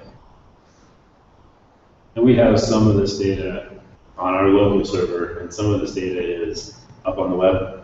And so some of this stuff, we have a login for the fire department, right? The specific login. So they're actually password protected. So the floor plans that you're seeing here, you can't access, like the general public can't access the floor plans and stuff. Some of that other data, general public can access water lines, they can see the lines, but they can't pull up if it's a 10-inch line, and same with their sewer and that sort of stuff. It's one of those privacy and security things. I don't really think that we should be worried about whether it's a 10-inch line or a 4-inch line for public safety. I mean, you guys, it matters, but like, if I give that to some Joe off the street, I don't think that they're gonna like plug up a sewer line. It's terrorism. But you never know. Yeah, I know I try to keep up with what other agencies are doing. I know there's some agencies, Arizona particularly, that have really integrated mapping programs with their police department, and they can pull up left cams in schools, all kinds of stuff pretty instant. So I think the future is pretty cool for emergency response at GIS. Yeah, and we're getting there. We've added John added webcams and stuff to the police map. I think at yours it may be there as well, and it's but that right now is only publicly accessible webcams. We haven't worked on trying to integrate. Again, we're back to our server issues where the police department doesn't want to give us access to, let's see, the security cams that are at the legacy park and stuff. And so But it would be good, security cameras in schools and other areas would be awesome, but I think that's a hurdle we have to cross at some point. Anyway, it's just an issue that I know firefighters in Ada County struggle with dispatch, with their new system, that there is this idea that, oh yeah, we're gonna have one map that does everything. Now you talk with the folks at dispatch, the CAD map that comes out of computer-aided dispatch, its job is to get you from point A to point B. It's not meant to be a full situational awareness, and I know that's been a point of contention for several years. And well, we want this map to do absolutely everything. Whereas what you've got, yeah, it's a situational awareness. It's like, okay, we're here at the scene, what's going on? I'm just curious if you experienced that too. A little bit. We're pretty used to not having them, so it's kind of new to us. We use it just as a tool. But I know agencies where they've gotten so used to using it that if it's not working, they don't know what to do and where to go. Luckily, we've got a pretty youthful department that's pretty technology savvy, and so usually even if one of the CADs isn't working right, or one of these isn't pulling up, somebody's pulling up the program on their phone and, helping direct that stuff. And our big thing is just putting the brakes on for a second, taking 5 extra seconds to look something up on this program is quicker than us missing an address and having to turn around. So, yeah. So I'm just curious, I think that everybody here is probably aware that most of McCall and apparently parts of Washington, Oregon and Washington, have they're experiencing internet outages right now, like there was no internet. So how frequently does that happen to you in this area? Is it something that happens pretty frequently or infrequently, or we're dealing with it, or to your point, we're not used to having it so we don't rely on it? Yeah, all of our CAD units work off the cellular system, Verizon, and we typically don't have problems with that. We do have problems with it, over like the 4th of July weekend when we just get so much demand on the system that our systems don't work fast. As far as the basic internet stuff, if that goes down, we're usually, like I said, our guys can jump on their phones or whatever. There is a whole platform being rolled out by the federal government called FirstNet, and they're working on that right now, and that's going to be a whole internet system that kind of runs in tandem with all the internet systems out there that will be for first responders, police, fire, EMS. We've been in planning meetings about that. Some people here might be more familiar with it than I am, but it should be a good thing. And that's all stuff that came out of September 11th, increasing communications, having more viable internet options.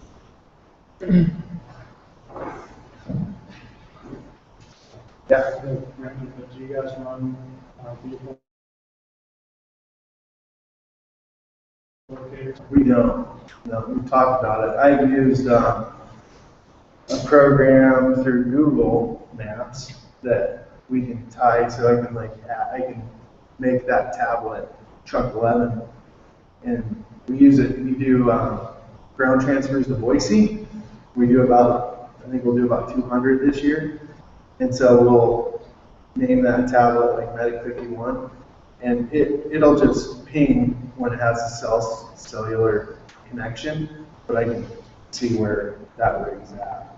Just in-house, so we know, but we don't use them. So you do it case by case and for communication amongst your units. Yeah. We just are kind of trialing a product called Cradle Point. You guys might be familiar with that. They're out of Boise. And it's a GPS unit that we attach to a vehicle. And it gives us an internet hotspot from the vehicle. And then it also has GPS stuff embedded in it so we can pull it up on the maps.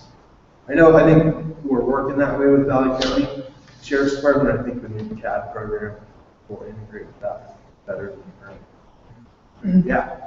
I was just going to say, Cradle, some state agencies are using that not as their primary, but as a backup system.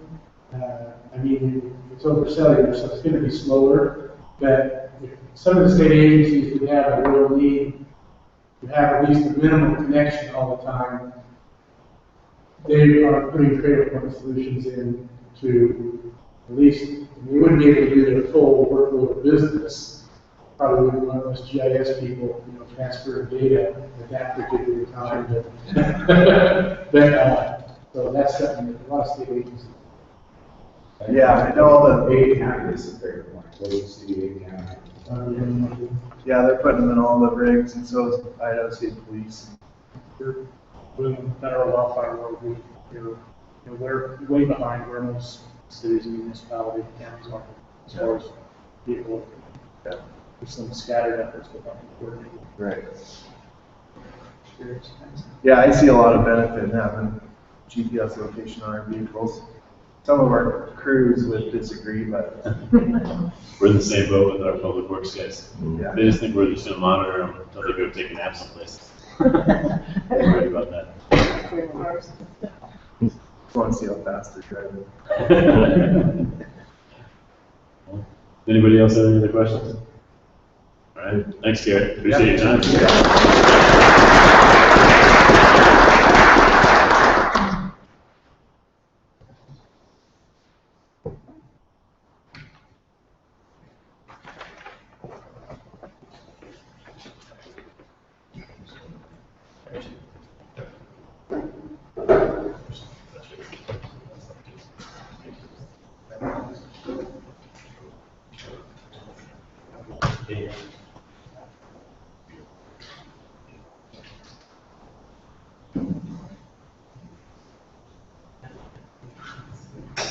All right, Young, up next, the Idaho Department of Lands.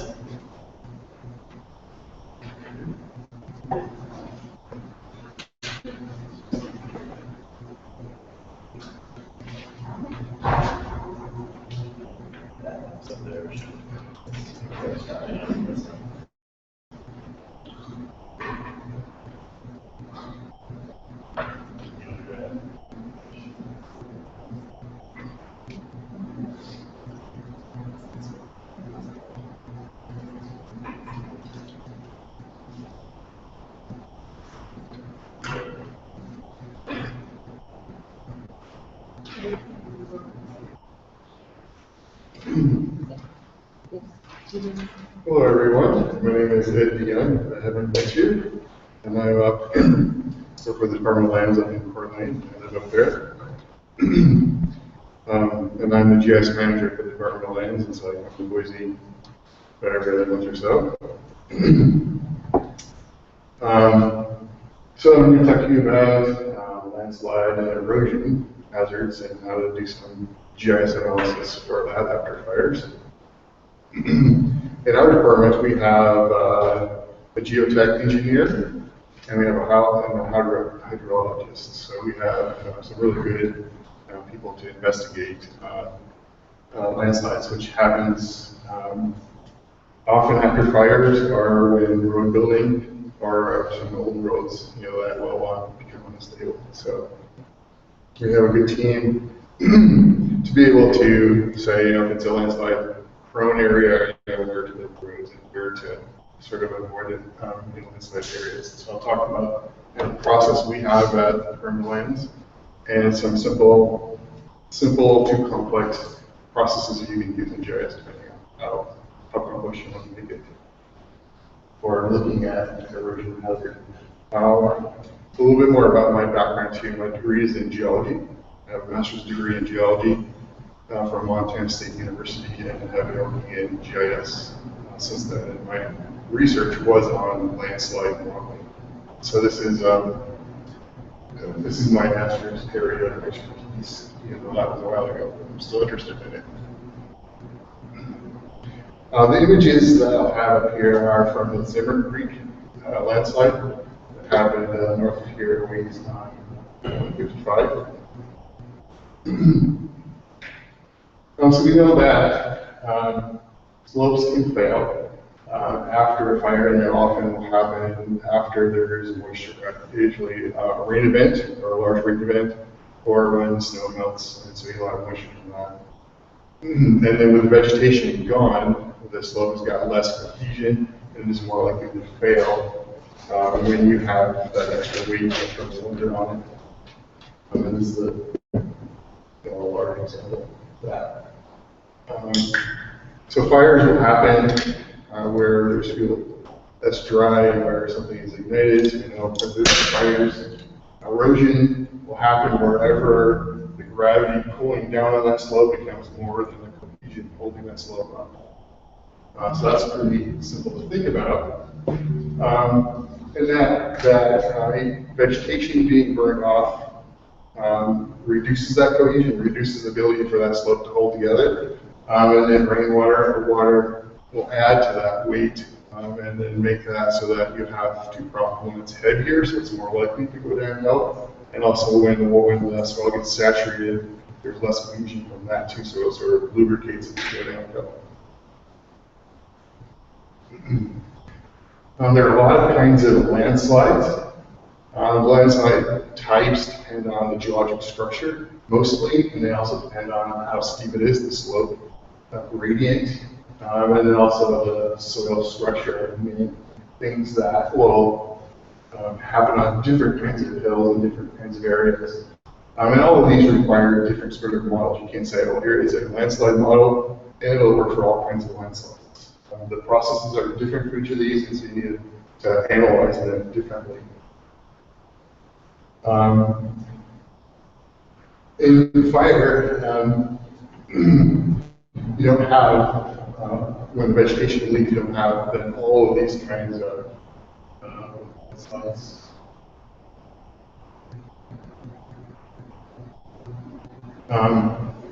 So topples aren't going to matter if the vegetation burns or not, they're just going to happen when they happen. Lateral spreads aren't going to matter. They're a bigger process than just a slope moving burning on fire. Rotational usually is also a bigger process of some structure going on underneath of that system. And creep is another, it's getting a long-term, slowly moving downhill of a bunch of land. And you get that drunken tree effect, so you get trees that all stand in different directions. When you have erosion like that, and then rockfalls also will happen independent of something is burning or not. You might have more of a, because you have other things moving down the hill too, but we'll look at mostly just this debris flow or this stuff moving just downhill, the soils or maybe rock structures underneath if they're eroded as well. So the types of landslides that we have in Idaho after fires are mostly just what they will call debris flows. Those are when you have in some area up higher in elevation, the soil and stuff starts to move, and then it just barrels down and takes everything out underneath it as it goes down with that hill. So this is that area after it burned up in Zimmer Creek. Again, it had a large failure and a lot of debris moved downhill with that example. But this is just a classic debris flow type of landslide. Here you can see kind of the scale of it, so how wide of that is. Here you have non-debris being eroded out, but debris being deposited in this area. And that's what happened on 55. Debris went covered the road, and they had to dig it back out again from this debris flow landslide. This is not that same landslide, but it's a picture of one looking at fire data. So you'll have those areas, you'll have this high, so the ridge is up here, the valley is down here.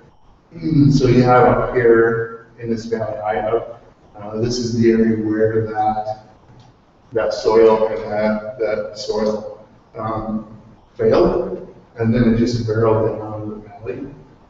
Here, down this what you call like the tail. So up here, you have the head were initiated, and then it just moved down and took all of the bridges or culverts or anything that was down in this right. It just took them out, deposited them down here.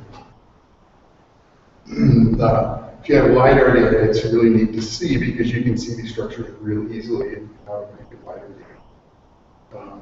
And we were Fortunate to have a few of those. This one is the middle fork of the East River up in Bonner County. So it's one of our productive timber areas, and so we have LiDAR for a couple of our productive timber areas right now. In our agency, we use a program called ShellStat. It's a free program for site evaluation of landslide hazard. The problem with it is it's an ArcView 3.2 era program, and it wasn't updated with GIS, with ArcView's with Esri software. There are RAS versions of it, free open source mapping software, so it is updated to most other things, but not in the Esri software. So for us, it's a little bit of a challenge because they will have to take a DEM. So we have a DEM, a good DEM from LiDAR, and then we'll have to dumb it down to make it small enough so that it'll run in this ArcView 3 environment, and we'll have to chop it into a little tiny piece. So what we are doing now is we're putting out a contract for someone to upgrade that so it'll work in ArcGIS. And TerrainWorks is doing that for us.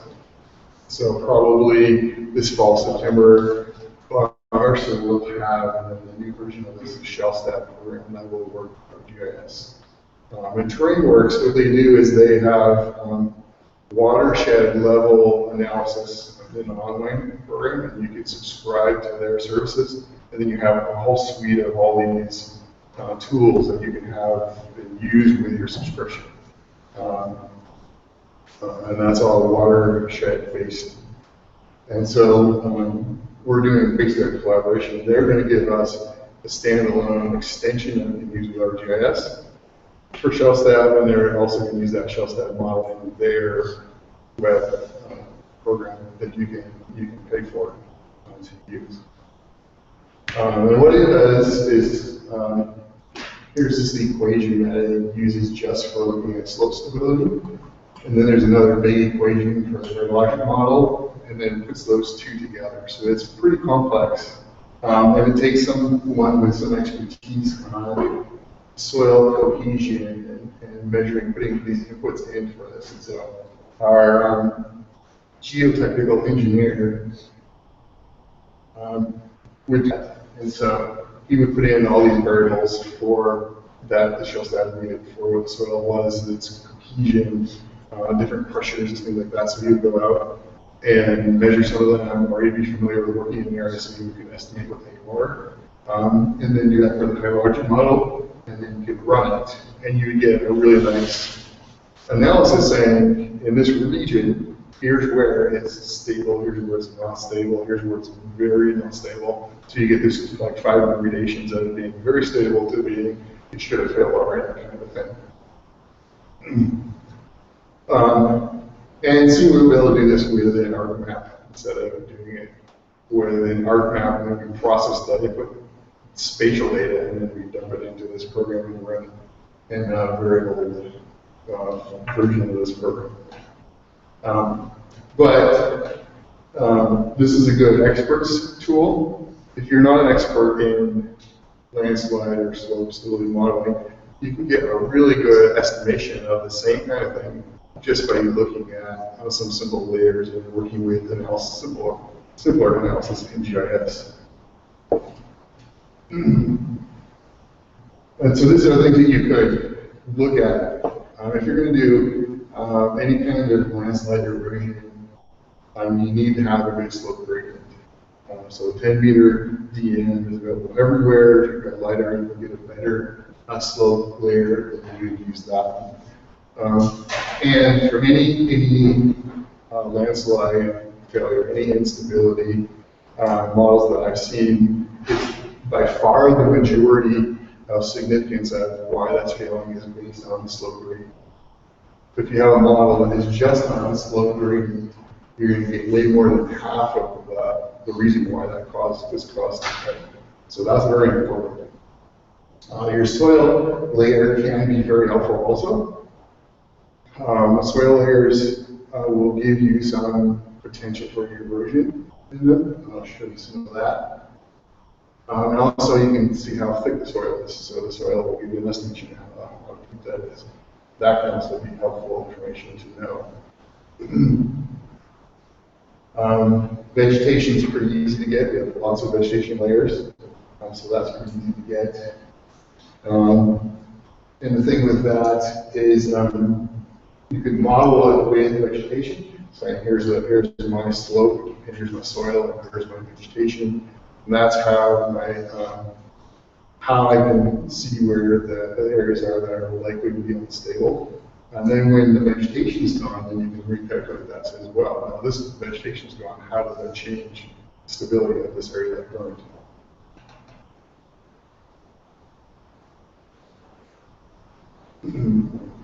So here's some just basic data layers from this library data set that we have, and I zoomed in so that bar at the bottom is half a mile. So this is the DEM showing the slope and gradient just in the 5 classes of natural breaks. And from flat to, it says 85 something percent slope is the highest in this data set. And this is their lighter data, so you can see the words in here, you can see the topography really clearly as well. But you can see that, anywhere in these greens to yellows, your chances of it failing is not very high.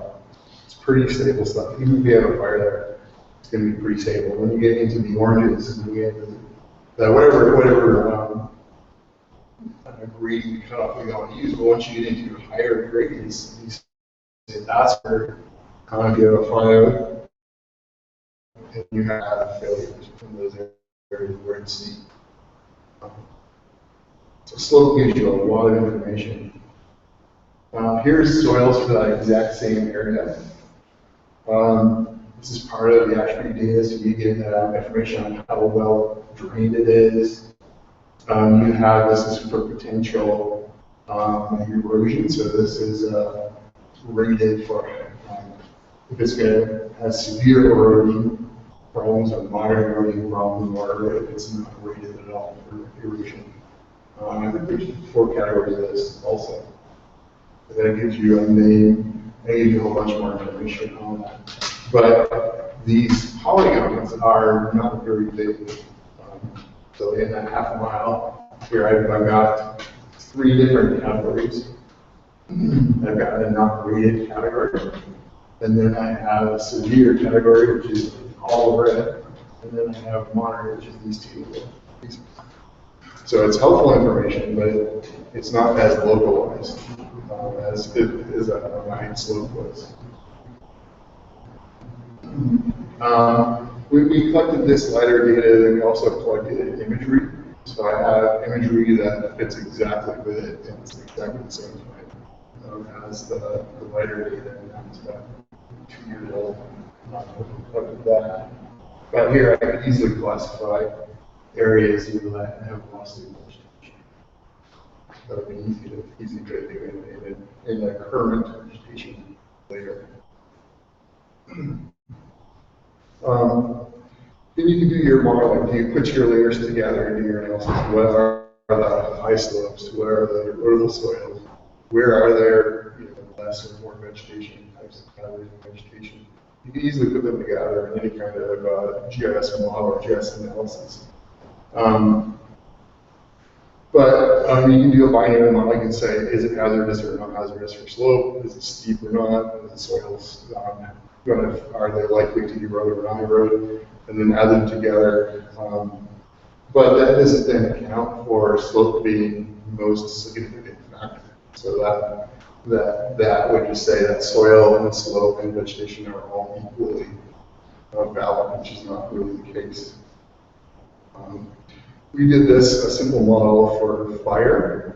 So we looked at if it was in the HUC, we took all the HUCs and said how many historic fires we had here in the last 100 years.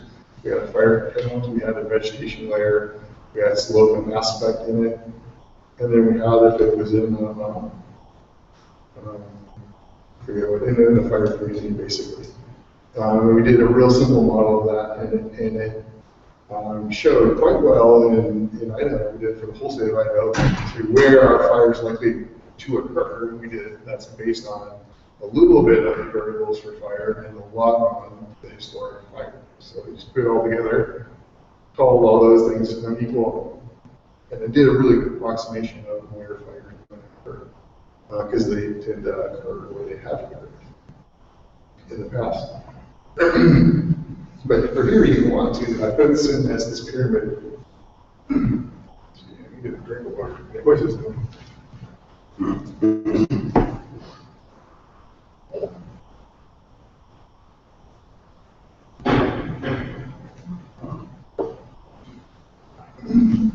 Yeah, I put this in the pyramid just to show that slope is the foundation of this. Slope is the most important.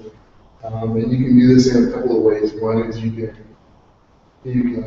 call it weighting, and you can say the slope is twice as important as everything else. So you do your slope categories, and then you multiply them by 2, and then all your soil classification and your vegetation classification, you just leave them as they are, put them together. And I would say that's a pretty good approximation. Or you could go further and say slope is really more than twice as important. Maybe it's 3 times or whatever. And so a really good way to do this is if you have a data set that has landslides in it. So you have historic landslides, then you can do like statistic correlation with these variables. Say where they have failed in the past, how significant is slope, how significant is the soil type, and how significant is the vegetation class. And you get then a more specific model on how important each of these layers should be with each other, and then put them together that way.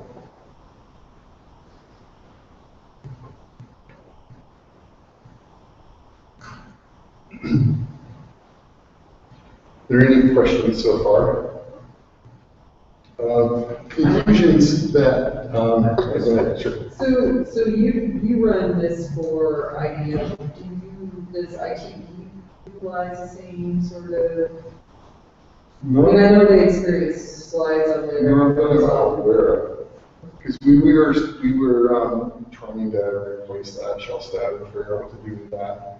A couple of years ago, we called the GLD and IDT and several agencies and said, well, how are you analyzing your landslides problem? And they said, well, how are you doing yours? They kind of returned the question back to us and said, well, we want to know too. Instead of having a solution, that's what I found when I did a look at what everyone else is doing. So I didn't find anything. I would be curious to look at what, if you ran this on the slide outside of Elk River, City, that really large slide that happened, pre and post, and just to see what you.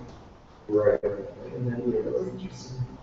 One thing that's tricky too when you have historic landslides and model them, use them to set your model for where they're going to occur in the future. Your landslide is a failed slope, so it's hard to estimate what that slope was before it failed. Because usually if you have a historic data set of landslides, they're not the ones that have occurred in the last 10 years, they're the ones that have found and have occurred longer than that. So you might not have a pre-landslide DEM of a lot of these landslides. So that was one trick I found that's kind of hard to get over, is because you know that it was steeper when it failed than after it failed, obviously. So how do you put that back to where it was with that, what that was? So you kind of under predict that steepness a little bit when you're using the historic landslide data sets. So as I mentioned that before, slope gradient is the most important factor by a long shot. Soil can be helpful. And then with vegetation, post-fire, you lose that vegetation. And so you can use that in classifying how important vegetation is in your model. Also, when you have rainstorm events, usually if you have an area that burned and it looks like it's prone, steep, it's prone for a landslide, you'll have one thunderstorm sort of event on it, and it doesn't fail.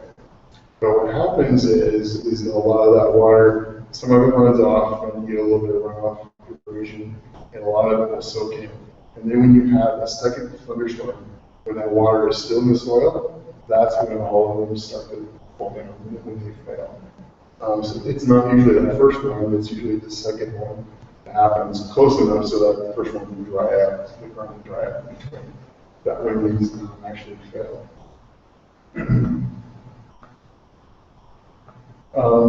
They can occur too, like this one is in Creek one. I think thunderstorm went through there and it just stopped there, so it rained there for days. So it had time to do all of its runoff and soak in, and then it had enough weight to fail as well. So you can have one long period of rain that can be the same effect as having a thunderstorm and having another thunderstorm.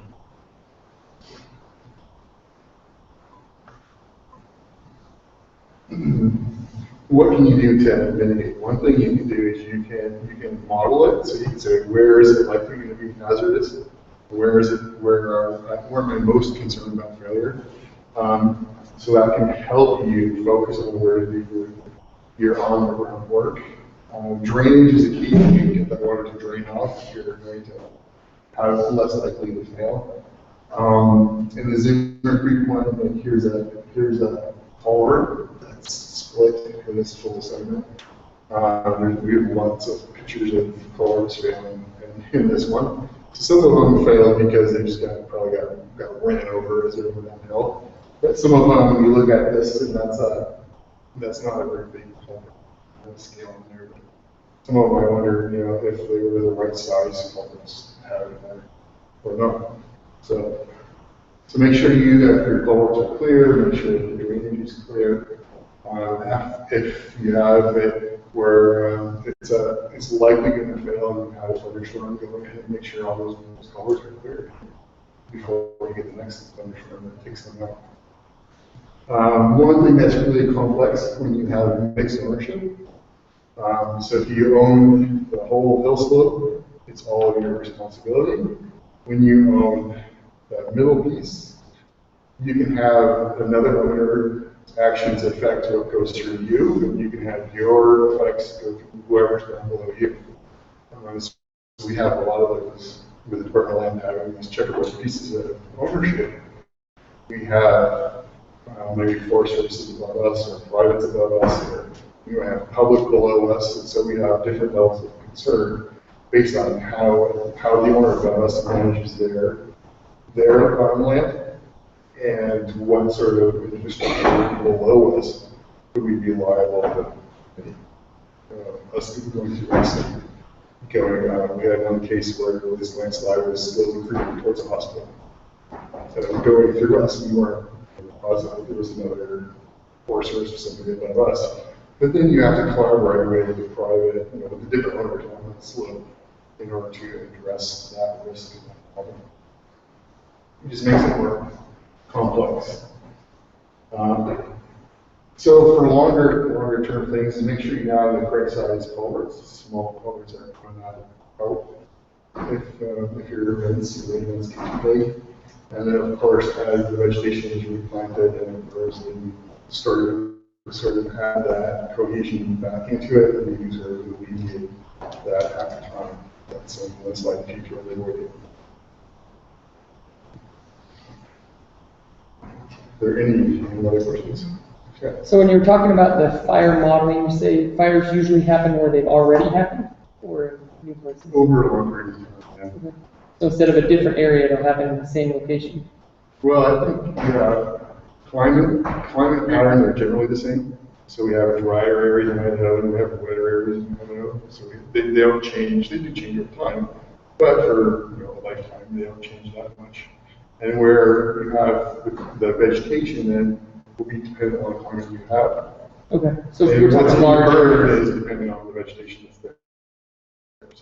So they typically, the climate you have generates the vegetation you have, generates the fires in the same place. Mm-hmm. So over long periods of time, centuries, that probably will move the climate, slowly move to different regions as it changes, but over lifetimes, they're stable. So they typically, you'll see in some areas where they burn a lot, you'll have a fire here one year, and you'll have one there the next year, and one here the following year, so they won't burn directly on top of each other, but they'll burn like right next to each other often. So do you think suppression has caused some more issues with that? Because you get hotter burns sometimes in areas than you would if you imagine that was like all its first. Yeah, I think that basically we have put it out to when we can, except for our Forest Service, if it's not aiming towards anything, kind of mode. So so we do that. We protect our timber by putting out all the fires, but we also do more risk. And then if you have, you can have an insect disease or something going on about killing trees, then you got that's a big one. So is there anything that you do to post analysis of this to like help prevent mudslides? You've identified the slope type that's, is highly likely to cause slides, and then you've got vegetation and everything else. So then do you identify these areas after post fire and say maybe come back in here and revegetate that area, or I don't know what? Yeah, we do that most of the time after fire. We figure out, we put together a plan on how to address after the fire. And usually that Friday on the plan will be to quickly go log when we still can log to get the dead timber out of there, right? We still can sell it. And then to put a plan together for, we often plant a lot to really get that going after the fire. I think we could do more. We're just at the point of being able to do some good analysis on it. We've been sort of reacting to landslides or troubled areas and then figuring out, well, how can we work in there a little differently to not make the problem worse.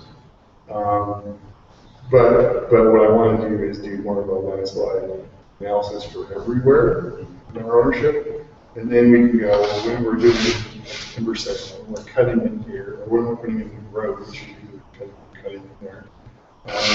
We would want to say, well, where are the hazard areas, and how do we want to reconfigure that so we're not causing additional problems? So I would like it for that to go around, so the planning will go back into the how do we manage the land. But the information loop is just beginning to be finished, so we can put it back in.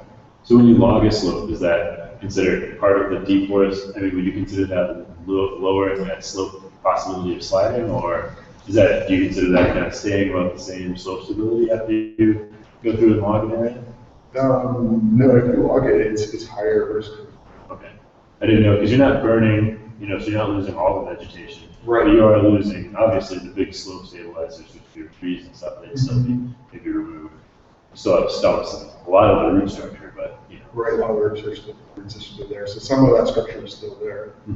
But I think what you get, some of the post fires, you have some areas where there's like nothing on the soil, so you have this real loose stuff, and then rain pulls that down, and then causes, as that gets worse and worse, it just causes more problems and just pushes up big waves down.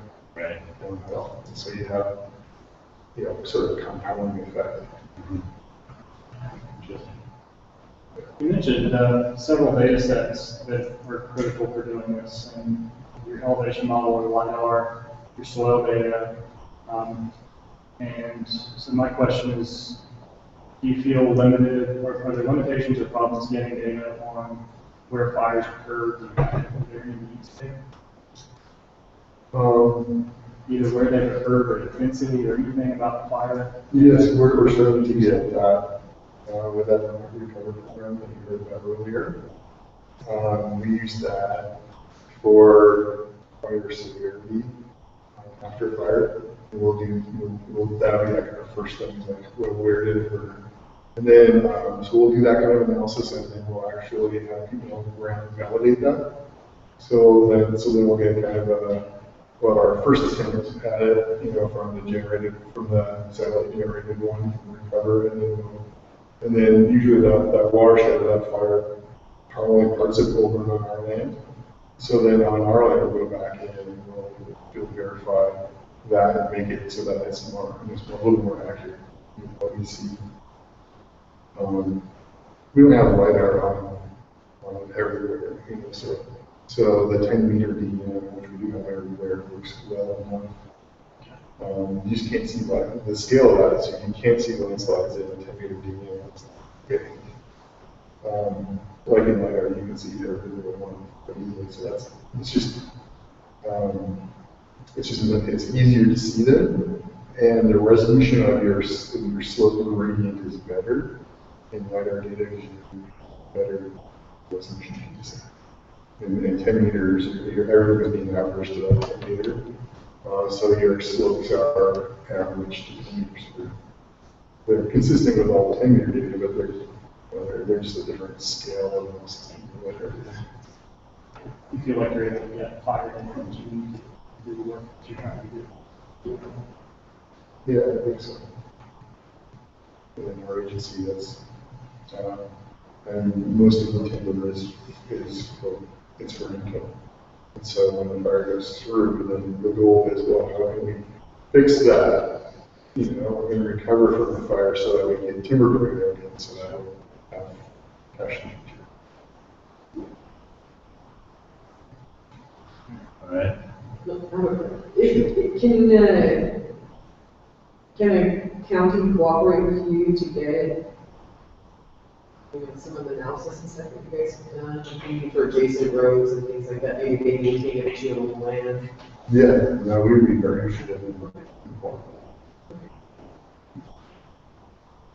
right. Thanks, Ed. Appreciate it. All right, so we're up for another quick break, and then we'll have Andrew go. Enjoy some more vegetables in the water.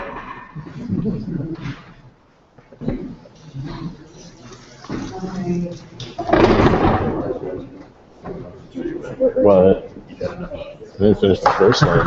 Just the top as usual.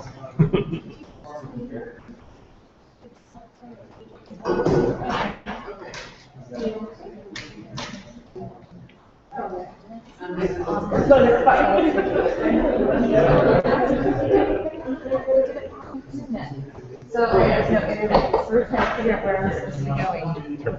Oh, did you turn it back on? No, you're good. You trying to figure out how to get to the brewery? What's that? Trying to figure out how to get home, or? No, here, when we were trying to get here, because we were in Donnelly, and he was like, what's the address? I'm like, I don't know, it's at the high school. How far is it to find high school? There's like 4 roads, okay? That's what I'm thinking. And then we like go to the Monte Java to get coffee. Okay, the hotel couldn't get internet. Foxy couldn't get internet. And I'm like, you know what? Just go up the road here and go left. And we made a left on Mission Street. It's on Mission Street, so it was like right there. And we were just lucky. Yeah, exactly. And we got the right one. Yeah, I was in GIS.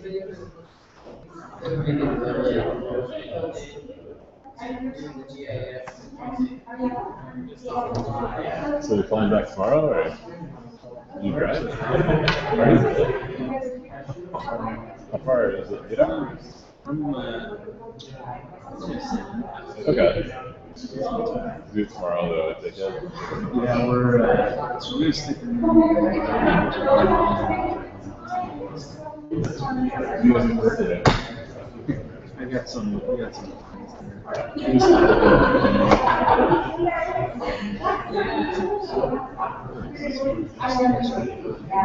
Yeah, one that you know they can only trust. The fire.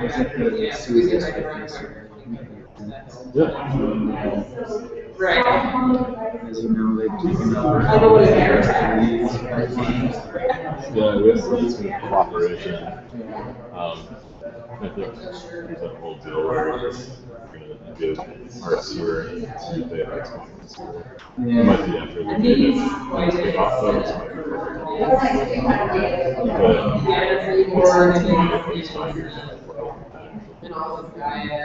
The current agreement. Yeah, it's actually over at was visiting the beach and shooting a water pipeline the other day.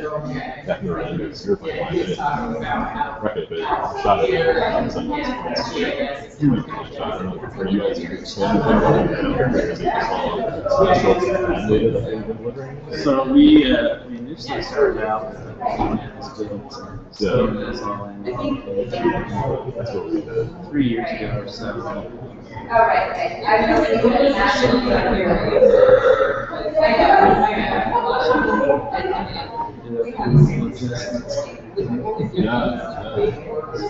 So yeah, so we, pretty accurate. There's a few spots though in the server.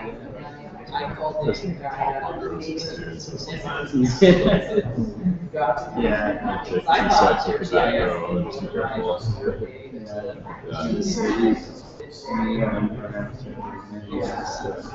Right, yeah, exactly.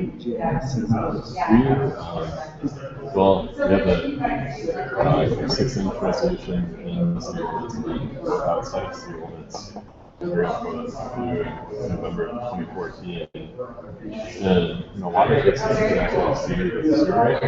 And we did a really good job of rectifying it and having a number of control points put in. So you can literally just drag your point to it if you see it and you get spot on. So, yeah, I think we put that in during our system.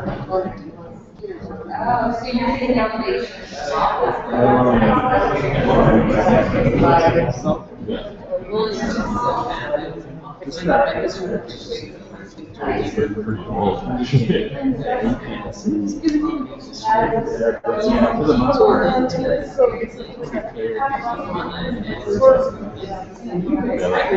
Actually decided.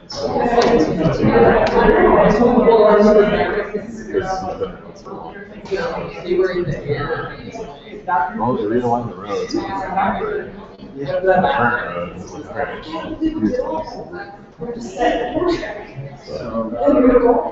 yeah, I was talking with the city, they said that you guys had for this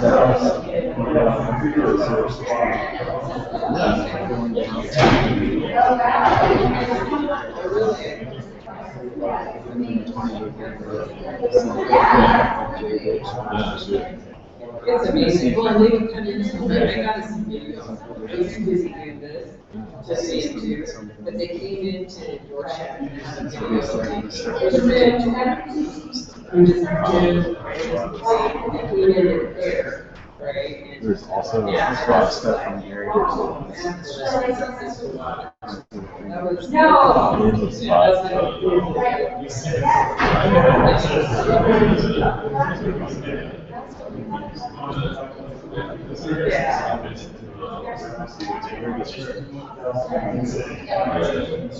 So developers and I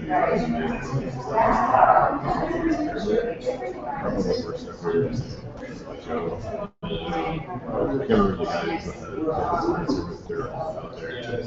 I don't know if that was Probably. I really hope. Yeah, it was it. I shot that stuff for him when I was out there. They can't wait. Keep an eye on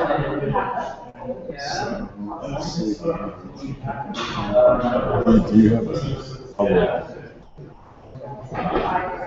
facing reports Yeah, we need something as well? Got this. My brother is the FMO on.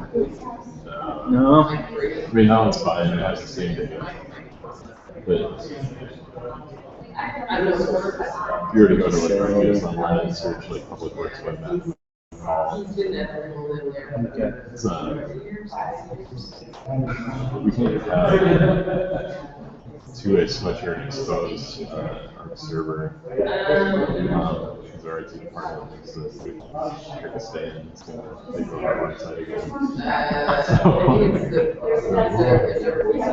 It's like, well, even install that totally separate server than our finance.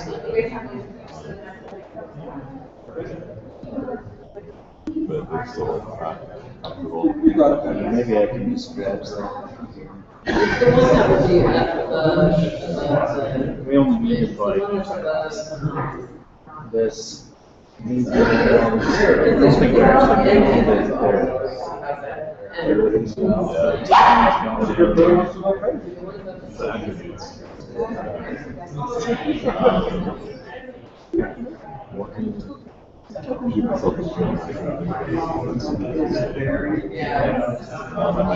My favorite.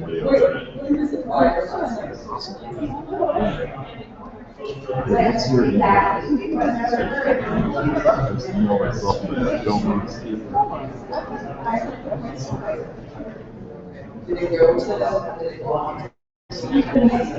Yeah, 2.5 Utilities are all.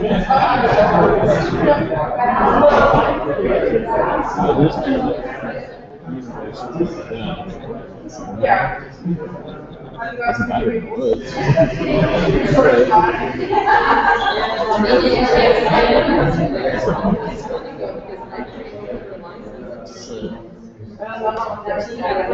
Still like that. He's always. I guess that's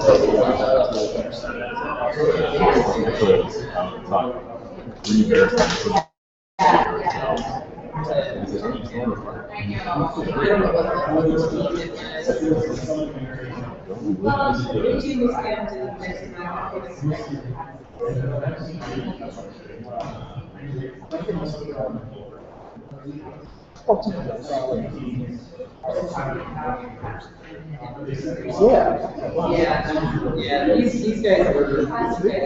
So, is it ever good?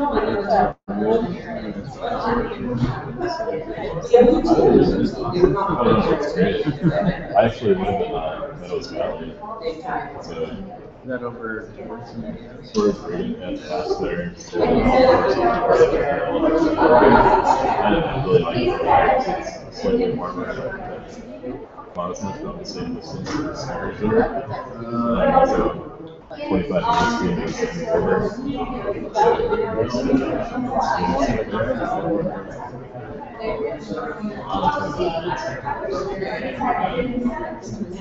35 all the new construction.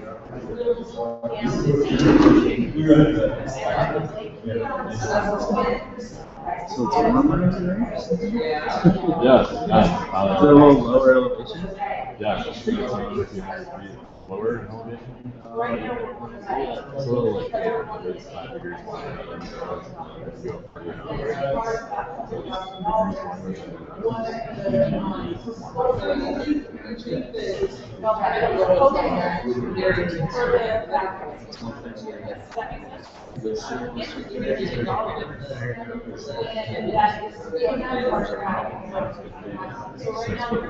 Yeah. No, I'll have my phone like that.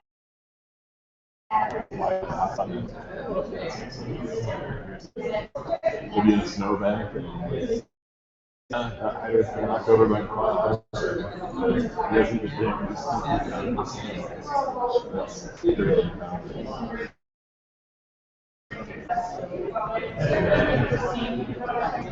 So the winter's a little bit. That's okay.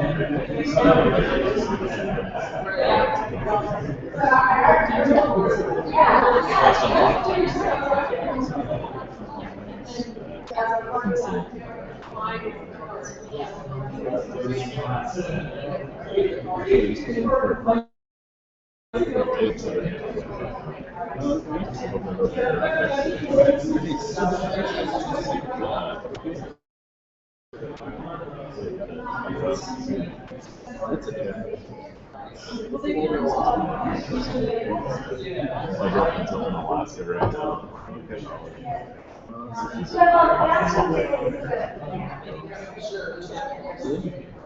Yeah, just the cemeteries that we actually last year did a GIS. Really? So random.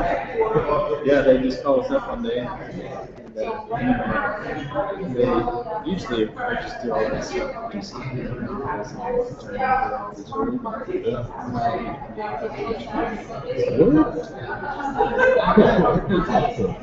I guess I'll come out for it. So yeah, so it was really nice. Yeah, I've never been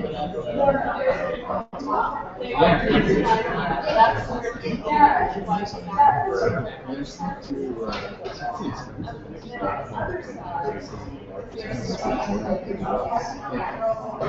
Cardo is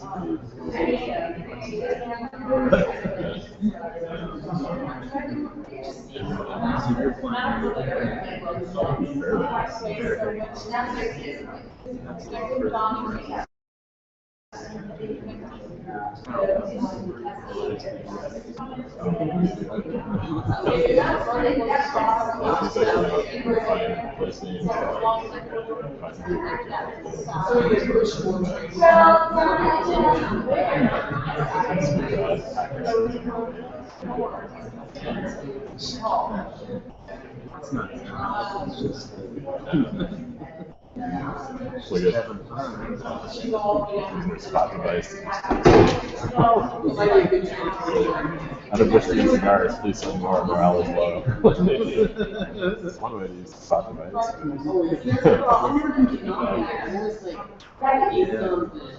Yeah, it's beautiful up there, you'll.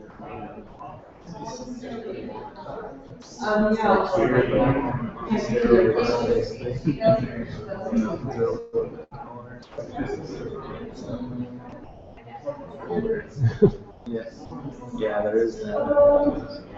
What month were you? I was there in September. I saw the sun. Yeah, we're 3 days when I was there. It was pretty good. But actually, it was a pretty great spot. So they emailed me this job for the city of Valdez. It's like 40,000 a year. It's just the cost of living. Yeah, it is. Okay.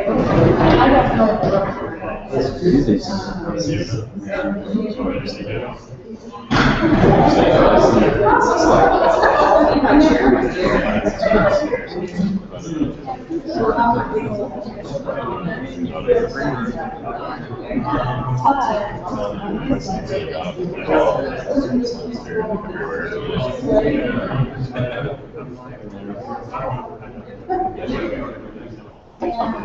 They can really walk on the stage. Right, guys, let's,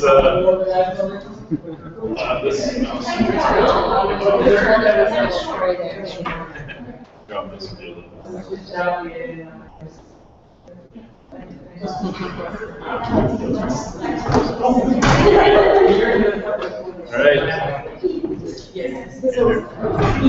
All right. All right. I guess I'm the last person standing between us and refreshments, so I'll try not to bore you. Try to get something entertaining or interesting. And, my name is Andrew. I am the data manager for the Wildland Fire Management Research Development and Application Group in Boise, Idaho. We are a tech transfer group that is kind of a joint venture between Forest Service Research and Forest Service Fire and Aviation. I'm actually a Department of Interior employee who's thrown into with this already interagency Forest Service group. So interagency is the word you're going to hear a lot. People working together to accomplish a common goal. I'm going to talk about our WIFDIS, or Wildland Fire Decision Support System, and how data management supports that, and how geospatial technologies incorporate. So we'll start with risk management. That's really what fire management is managing risk. Managing risk is another way of talking about our decision-making process. So we're trying to make decisions on fire when we have uncertain outcomes. And we have lots of different options. There's, put the fire out with hand crews, put the fire out with engines, put the fire out with aircraft, let the fire burn, put half the fire out, and maybe let the other half burn. And so we have a process to make decisions in this kind of uncertain environment, identify the risks that are out there, prioritize them, and we need to coordinate. And since we're a government agency, we have a responsibility to manage the firefighting budget, even in the face of unforeseen events. So when we're talking about risk management, we're using kind of an economics definition of risk. Risk is the likelihood or possibility of hazardous consequences in terms of severity or probability. So how likely is something, in this case generally bad, how likely is something bad to happen? We talk about risks in terms of values, houses, forest land, watersheds, infrastructure, hazards. Our hazard is really well defined for us in fire, generally. It's fire. Big fire, bigger risk, generally, or bigger hazard than small fire. And then probability. What's the likelihood that something's going to actually happen? So we have a guidance in the federal firefighting world that says that it basically requires a risk assessment. There's an incident response pocket guide that every firefighter carries with them that contains a risk analysis checklist. We do risk all the way from the bottom, first year firefighter 2, all the way up to area command managing 6 complicated incidents going at the same time. In the case of what we do with this, we're looking at impacts to highly valued resources and assets. To do that assessment, you need data. Probability of impact, how bad that impact is going to be, and what values will be impacted. So there on the hill is your hazard, and I would say that's a pretty high hazard situation. Down at the bottom of the hill are your values. There's some values on the hill too, probably. And then the piece you can't see, the probability, is the part we do in the computer. So data management. We talked about values. We take values in terms of buildings, power lines, watersheds, and we turn those into points, lines, and polygons, and that makes it a GIS problem. When we're managing data, when I'm managing data, I've come up with a set of guiding principles that help us decide what kinds of data. And so we ask, about any specific data set, does it have an owner? Do we have national coverage? Is it interagency? Or is it just a Forest Service data set? We prefer to work with interagency data sets.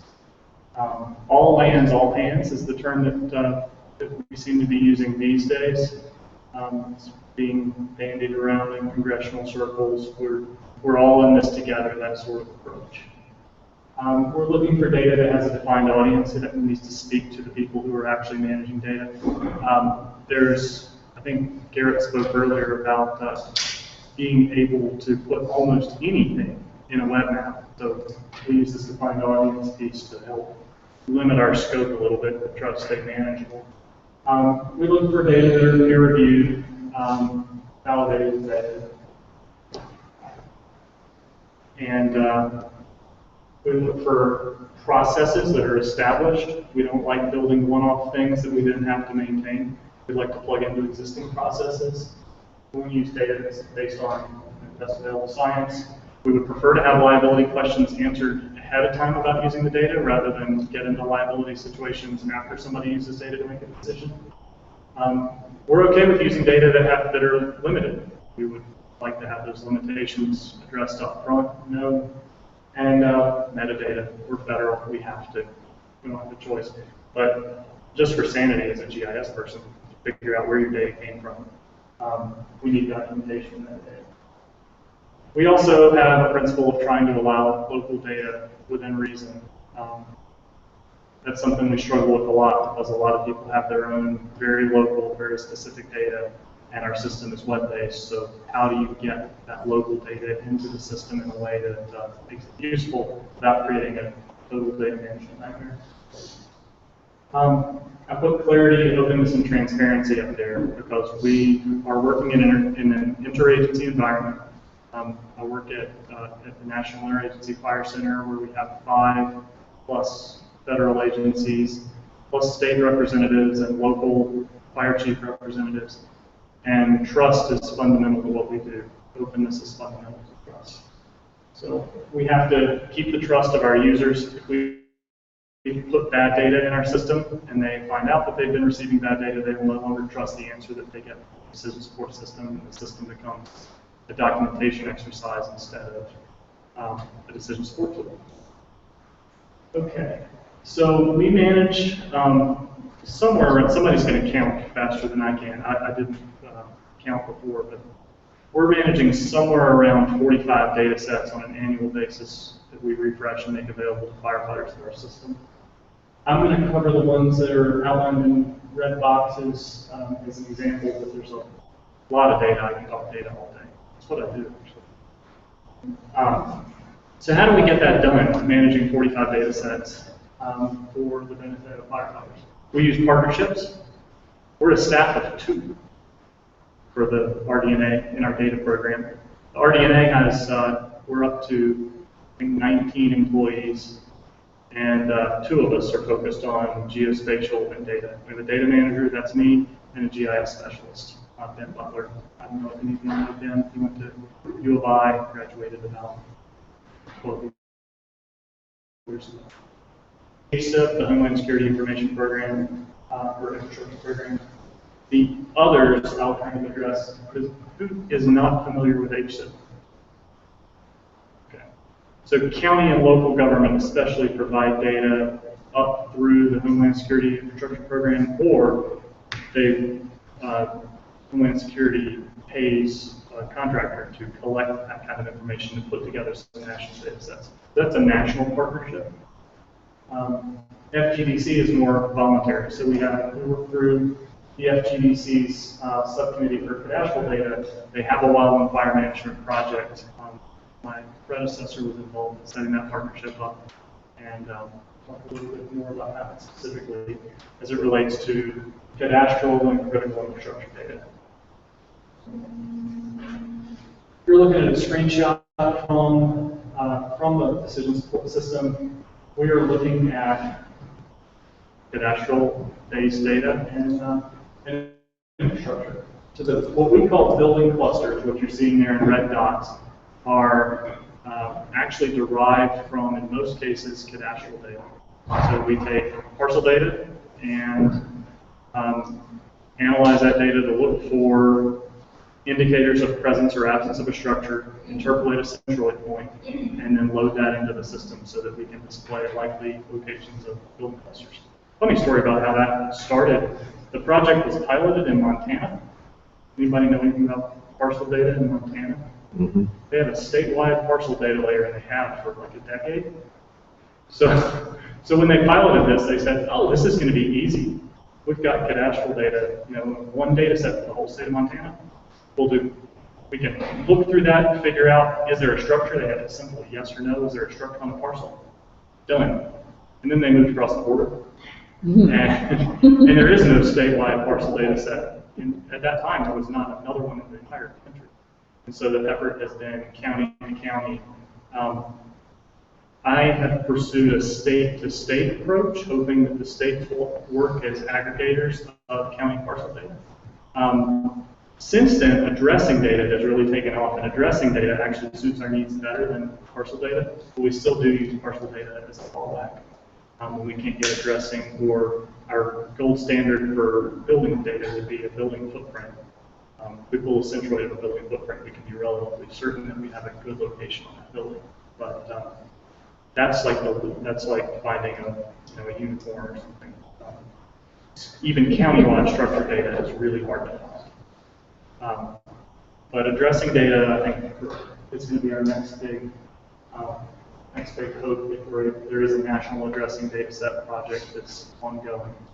We just canceled a meeting on Wednesday to talk about a national addressing data set. Anyhow, so you're seeing a building cluster data set. You're also seeing communication towers, power plants, electric substations, transmission gas gas pipelines, electrical transmission lines. All of that, those data come from HSIP, and that's relatively easy. We get a once a year update, we load it into the system, we can vet where it came from. Is it the best data? Are you going to have, let me rephrase that question. Are you going to have better local data? Yes. Is this the best available national data set? Also yes. The building cluster data comes from our partnerships with states and counties. So this is, we're looking at an area in Florida. The orange kite that you see over here on the right-hand side of the screen, that is a fire location. That is a pad. We have a fire there. And so the first step in the system is the system buffers that point by 1 mile and does a values inventory. It looks inside that 1 mile and says, what are the immediate things threatened by the presence of the fire? What do we immediately need to be concerned with?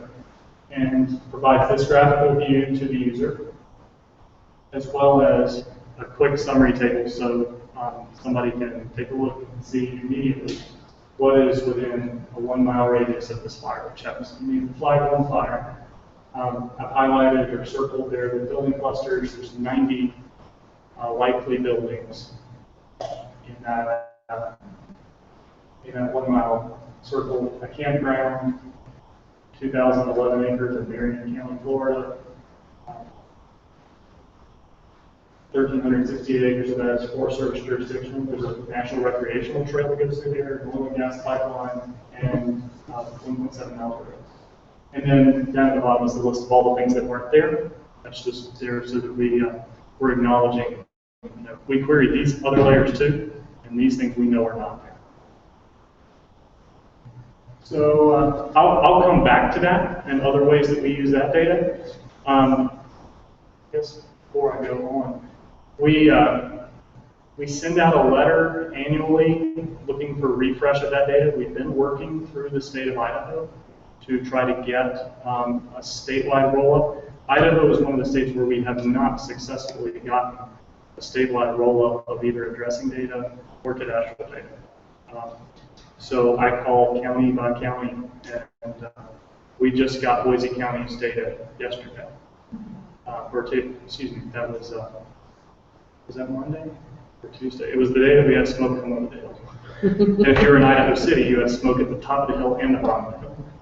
So I hate making phone calls in that situation where we have smoke in the air and I'm asking for data, because I know that those folks are already getting hammered for data requests and for all kinds of other functions that they do in the case that they may have evacuations ongoing. I would much prefer to deal with that in February when there's still snow on the ground, or March, shortly after the tax roll stuff has been done, and not in July, August. But we do have data for Valley County, so if any of you were involved in sharing or approving that, thank you. Just take the credit. Nicely done. Nicely done. Yeah, should we be 2 years in a row, actually. Kate, should we be concerned that they have data for? Just so we can talk. So we don't share. This is locked up behind password, and we do not share with non-partners. We sign data sharing agreements with pretty much everybody that we get data from. But those data, I have one contractor that helps me with that, and we aggregate data, preferably at the state. We translate it into a really simple format. We're looking at parcel centroids. The attributes include, did this come from an address? Did it come from a parcel, or did it come from a building footprint? And then we put a FIPS code on it. What county is it located in? And that's it. We strip everything else out. And if you're a user in the system, you can't click on that and get an attribute table. There's nothing there. It's simply a representation of a point and a count. So we try to be really sensitive, because we know parcel data is extremely sensitive, especially with some of the data sets that have value. We don't look at dollar value structures. Comparing a $15,000 structure that somebody lives in to a $300,000 structure that somebody lives in is not the business that we're in. We're looking at risk. You compare like houses to outbuildings though? If we had the data, we would. If we had commercial versus residential, we might use some of that if we had it. But we've gone down that road a couple of times, and there's really no consistency to that nationally. Any opportunities that you have as data producers to be involved in standardization, these are the kinds of things where it really can come in handy and actually become useful again to your citizens that they may not know it. This stuff does get used by folks who are trying to provide services back to them. Not just feds, states use this too. So another data set, this is what we're using as an alternative to, in places where we cannot get any kind of structured surrogate data. We're using Landscan USA, which is a 90-meter remotely sensed data product available from Oak Ridge National Labs. It gives us an estimated population. And so we sum that, and we're looking at a fire here just outside of Salt Lake City, Utah. We might be on. And so that's actually residential population, nighttime population. And you can see kind of the red is more people per 90-meter cell, and the yellow is less people per 90-meter cell. That data also comes through HSIP. So we use those two programs, those two partnerships for a lot of our data at GEC and Homeland Security. Landfire, I don't have any slides on Landfire. Landfire is a national landscape mapping program run through USGS that maps. So that's where our fuels data set comes from. So what can burn and characteristics about it. So what is the vegetation? How high off the ground is the lowest branch? Really general, like 30-meter sense. Slope, aspect, elevation, all of those things that plug into fire behavior models comes from fire. And then the last piece is the National Wildfire Coordinating Group, which is where federal, state, and local representatives get together to work together on common needs.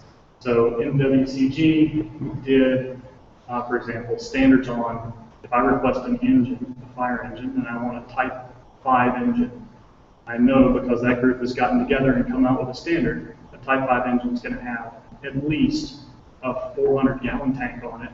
It's going to have a pump capable of pumping at 50 psi sustained. It's going to come with a certain amount of hose and 3 people. If I request a Type 2, it's another set of requirements. So we're doing some of the same things with geospatial data, working together on fire data. There's a couple of groups there that I work with. The Data Management Committee is a fairly new committee. We'll talk about that in a second. The Geospatial Subcommittee, I'm the chair of that particular group. We work on data standards for geospatial data, and there are other NWCG committees out there. So we'll talk about fuel treatment perimeters and how that came about through this partnership. The Data Management Committee, we got a charter approved in late 2013.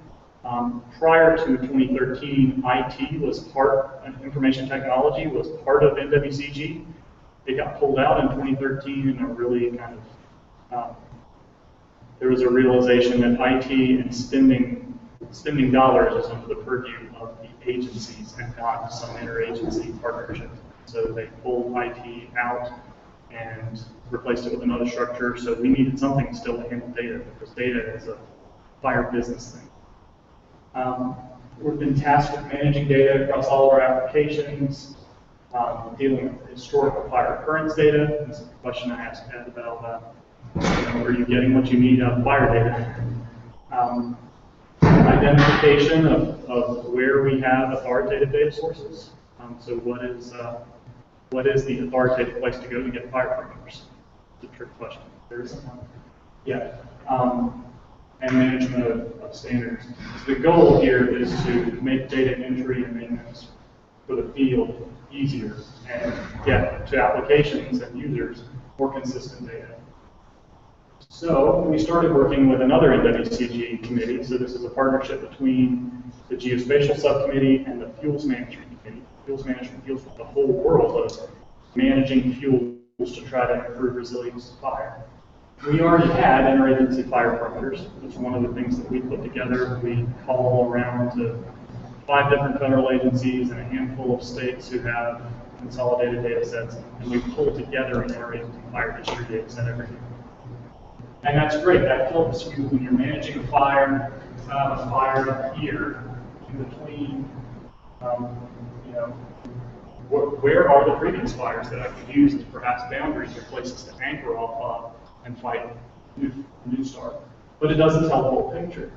So we worked with the interagency community to pull together all of their fuel treatments, so all the work they're doing in non-fire states. Shipping and grinding and prescribed burning and chemical treatments. And that all of a sudden provides a much more clear picture of where we've modified the landscape to make it more resistant to fire. And we couldn't do that without the participation of each of the federal agencies, getting them all together to say, well, what are the attributes in your data set? What are the attributes in yours? What are you calling a project? What are you calling a project? When you say, you know, mechanical, what are the subcategories of the mechanical category? And we actually got a standard, and then my colleague Ben and I built translation tools to translate from each of the agency standards to the interagency standard, and then publish it through our application. So that's one of our, we did that 2 years ago, we've updated that data set twice, and we're now moving towards automation of that, having a single interagency data feed for interagency data. If I want to go to the Park Service and get Park Service treatments, I still can call it Park Service. But if I want to get the best of breed interagency, we hope to have that stood up here by next spring. Another partnership, this would be Interagency Fire Planning Committee.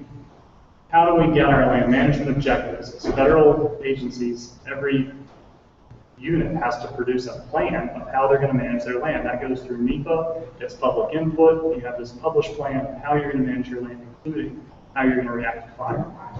You can't make decisions without knowing what the objective is for the land.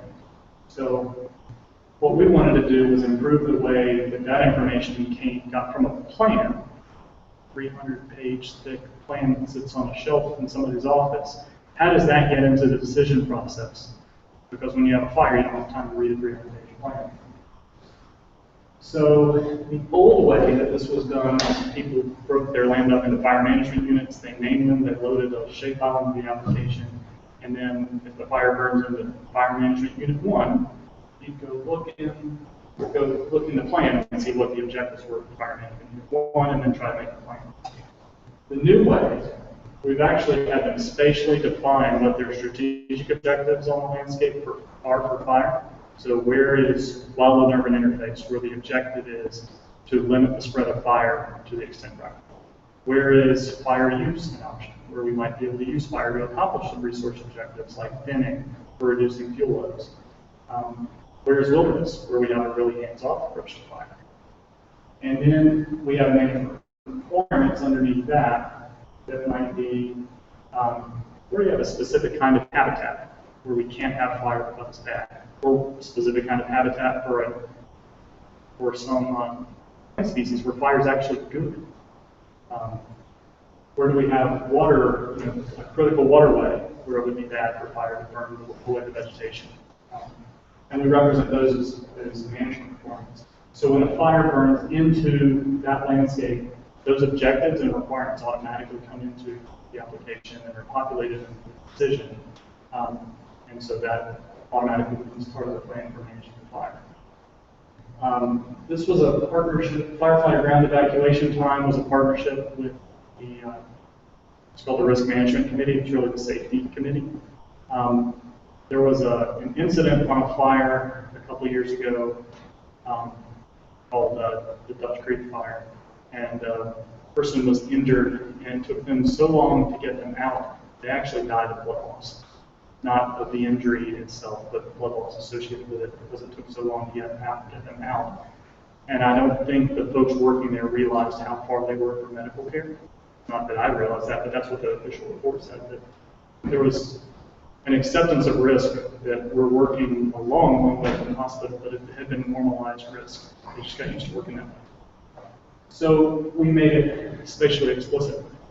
We, working with the Risk Management Committee, came up with some criteria, identified using that HSIP data again, Security Infrastructure Program, identified primary care hospitals travel routes, and then use the land fire data to look at slope and vegetation type, and came up with some travel overground measurements where we could drive. We assume that they're going to drive, or they can walk. We assume that they have to, or where they can drive, we assume they have to walk, assuming no airborne light flight type situation, because we do get in those situations where there's no air support available.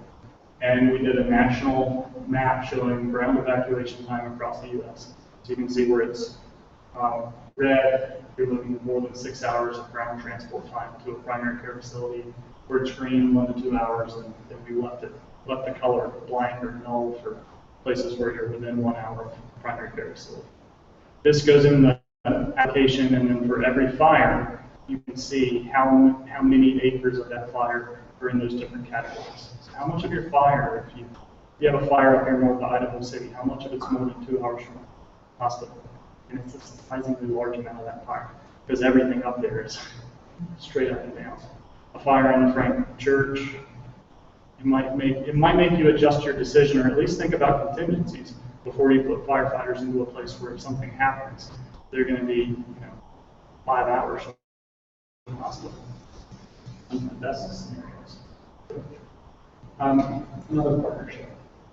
So let's talk about the cool part of the application, like fire models, right? Because data is boring. Nobody in here thinks data is boring.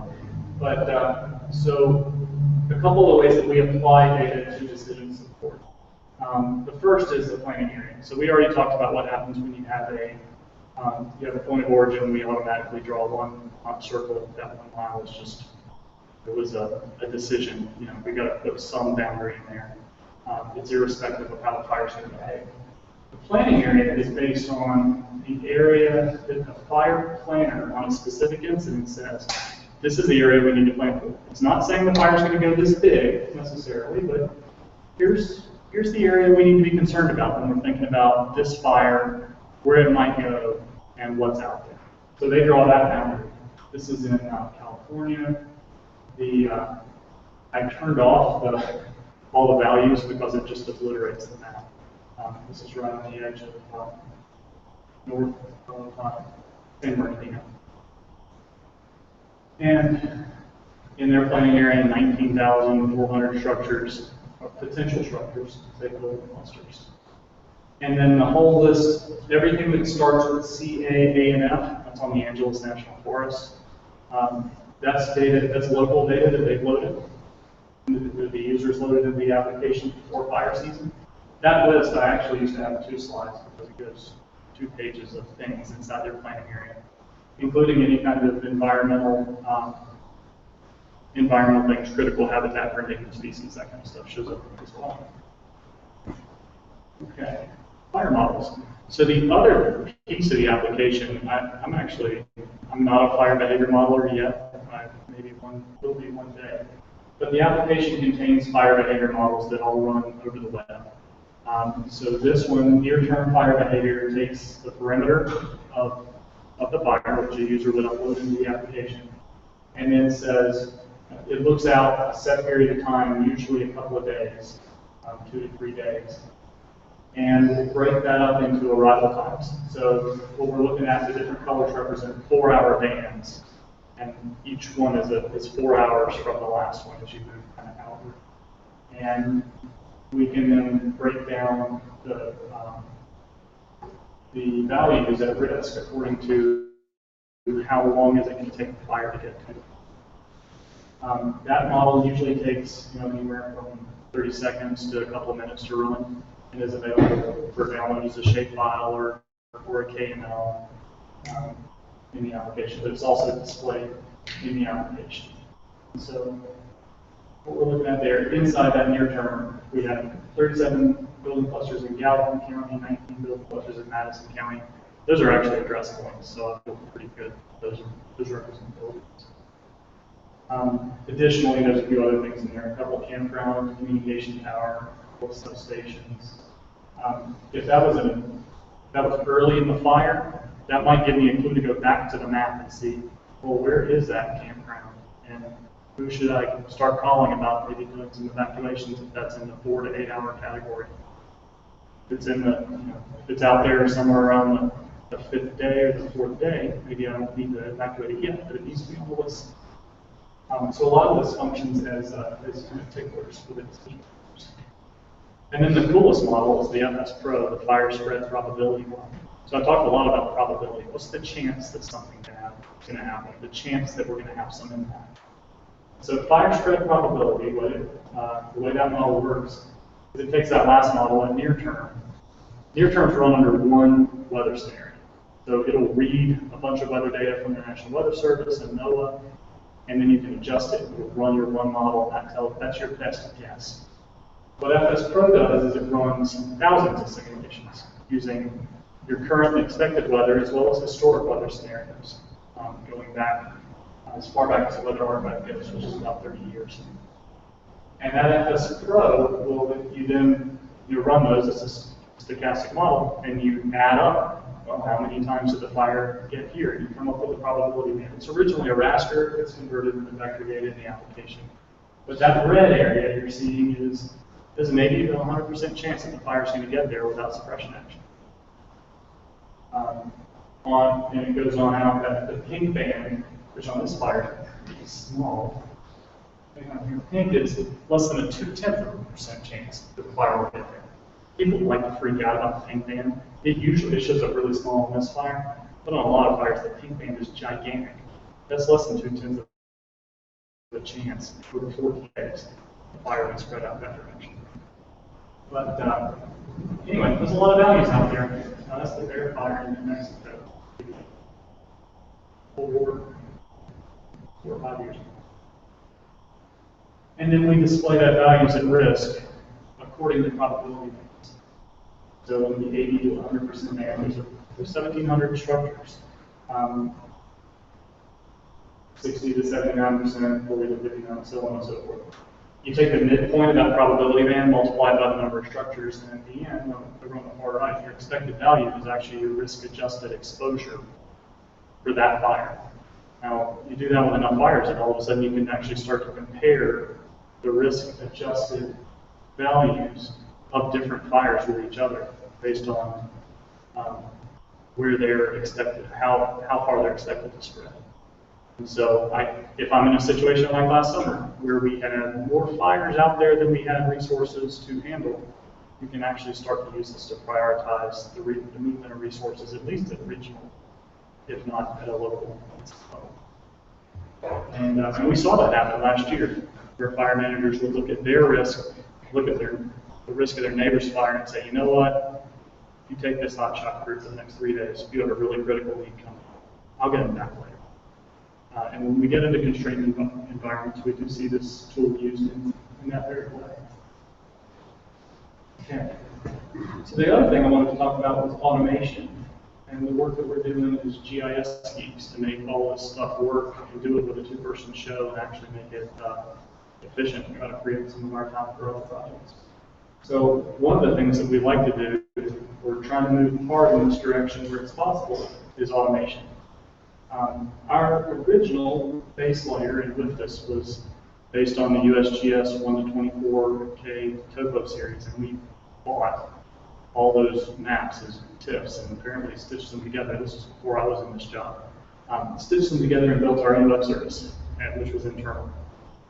Thank goodness we have moved far beyond that. We are now consuming the USGS US topo product, as well as a couple of layers from Esri, and making those available. We've had Google Maps in there since the beginning too, but we've been limited under their licensing agreement. We can't put that in the product. We can't save it as a PDF. We can't allow that to be captured in images.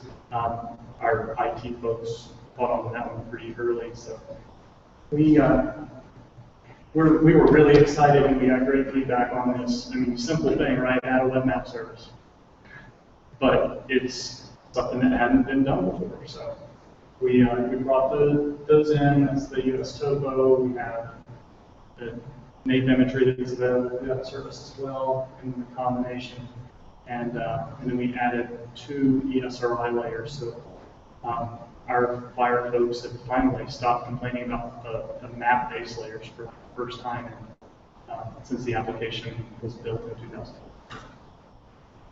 Another data set is related to burn severity. So this comes from the Monitoring Trends in Burn Severity project out of the Forest Service Remote Sensing Application Center.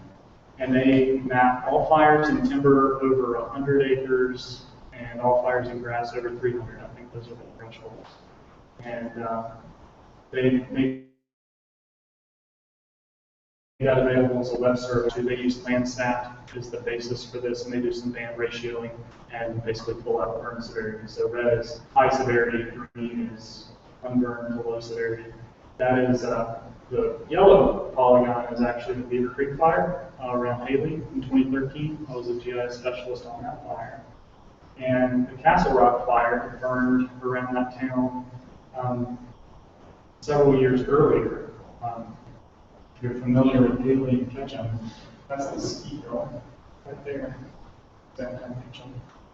And so we needed, or we were able to use the burn severity data to figure out where are we likely to have control problems versus where are we likely to have had a severe burn with very little reflex. So this allows the modelers to adjust the fuel layers on the fly. This is especially useful because land fire is about 2 years behind real time in terms of generating their national products for fuel layers. So if I have a fire that happened in 2014, I can use this to adjust my fuels and get a more accurate burn in my model.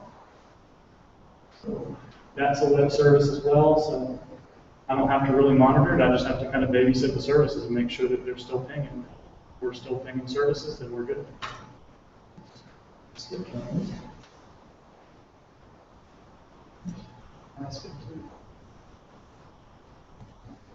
Okay. The other web service we use is weather. So all of our weather data comes from NOAA as a web service. We're looking at that's individual weather station data. We're looking at moving to gridded weather, where we'll actually have a modeled service, raster-based service across the whole country for fire weather. Okay, another place we're moving is scripting. We're talking about scripting on the way back over here. So we use Python a lot to improve our efficiency. If you're doing repetitive data management tasks or geospatial tasks, man, get into Python. It will change your world. We're paying somebody to follow process logs and just crunch through data sets. And so we paid another person the next year to write Python models or Python scripts to process the data. And now we actually just run the Python script when it's time. So most of our time is spent getting data, not processing. And we can hit go on a Thursday afternoon, have it crunch through a bunch of data sets and have new data by Monday, which is pretty good when you're talking about a national scale data set. The next thing, so we use Python a lot. Both myself and Brian are pretty proficient in Python. The next thing we've moved into is FNE. As we're dealing with data that are coming in multiple formats, especially Forest Service has a standard, BLM has a standard, Park Service has a standard. FNE is a product of Save Software, and it does data transformation, extract, transform, load. So it'll pull data from Forest Service gives me a shapefile, and BLM gives me a geodatabase. And they're in two different formats, two different schemas. This tool will pull them out of their schema, translate the attributes from whatever their standard is into the interagency standard, and then push it together and put it wherever I want it. So if I want it in a geodatabase sitting on my desktop, it'll do that. If I want it to push to ArcGIS Online, I can do that. If I want it to go to an FTP site, it'll do that. If I have an ArcGIS server, it can push it into a feature service. Make it so we're moving as hard as we can towards making that our data delivery mechanism, because once we have it, we can push it to more than one format at one time. So we can go to a file download that we stick in Amazon Web Services and go to a feature service that's available to the application in pretty much one step. And it's fairly cheap. The desktop version costs us around $3,000 once. And it's around $700 for annual, the annual fee, and then we're moving towards server for a lot of the automation, so we can write the translation tools on the desktop, and then actually push that to server and have server nightly go check for new data and pull that in and make it available. So for our refresh plan right now, most things get updated once a year. I think we're looking at some scenarios where we can push that automation out to probably weekly, if not more often. Just depends on how much processor time we want to pay for on Amazon. Okay, and that's the scenario that we're facing, right? This is the National Wildfire Coordinating Group, Forest Service, Park Service, Fish and Wildlife Service, Bureau of Indian Affairs, Bureau of Land Management, the National Association of State Foresters, the International Association of Fire Chiefs, and the Intertribal Timber Council are all cooperators, and we get data from all of them except for the Timber Council. I would rule that out there. Everybody has data, so we can get it all in one place. So, I think my slides are a little bit out of order. This is one of the things we're using the Python script to do. So, we get data from counties or states. In this case, we're doing some cadastral-based building points for New Mexico. The red data, I'm sorry that I did red and green for anybody who's colorblind. I really apologize. I said the last time I gave this presentation I was going to fix this slide. I haven't done it, but I will fix it the next time if we're dealing with it. If anybody's colorblind, I apologize. The red dots, the smaller dots, are the data that we had from 2012. That was I think the second data set that we got from New Mexico. New Mexico is one of our best partners. That's cadastral based. So we took parcel data and interpolated its entries. The green larger dots are address point data. So they now have a statewide address point data set. They're giving us the data and they tell us that it's better. We still have a responsibility to our end users to make sure that we're giving them good data. So we have to do QA/QC, especially when we move from one program to another, or somebody updates maybe they updated their parcel processing software. They got a new vendor. Now things have changed. We've got to be on top of that. We can provide some feedback back to our partners as well, if we can figure out how to quantify this. So one of the things that I've done is to write a script that looks at this data, looks at the change between years at multiple scales. So we can look at that at the state of New Mexico state. Blue represents a decrease in points. The stronger the blue it is, the stronger the decrease. Red indicates an increase in points. And so we had a bunch of counties that increased we had a number of counties that also decreased, and one that really substantially decreased the number of points that were being reported. So I need to figure out what happened so I can tell New Mexico what I'm seeing in their data. They actually appreciate hearing back. So the next level is to go sub-county, and we go kind of, I can't remember if this is 5 mile squares or 1 mile square. You got to get down below the county, or else you spend all your time clicking on and off data layers trying to look at specific neighborhoods. So we do that grid, and then finally we do a grid that's down to, I think, 0.2 of a mile. And in that particular blue square, so even within a county where the overall county increased their point density, we still have places where, for whatever reason, we lost 16 structures, percent change in 0.4, I think it's 40% decrease. So I haven't given you the percentage change as well as the number change. And then that will tell me places where I actually want to look in at the map and see where do I actually want to get in all the way in there and do some QA/QC on this. If there's almost no change, then I don't need to probably don't need to look at it. But if there's been a substantial change, I probably do need to look at it. And in this case, we can see the green dots are actually, once we get down to the imagery level, the green dots are much more closely aligned with structural locations. I don't know why we have so many red dots. We got that feedback back to them, and New Mexico was able to use that to improve their process.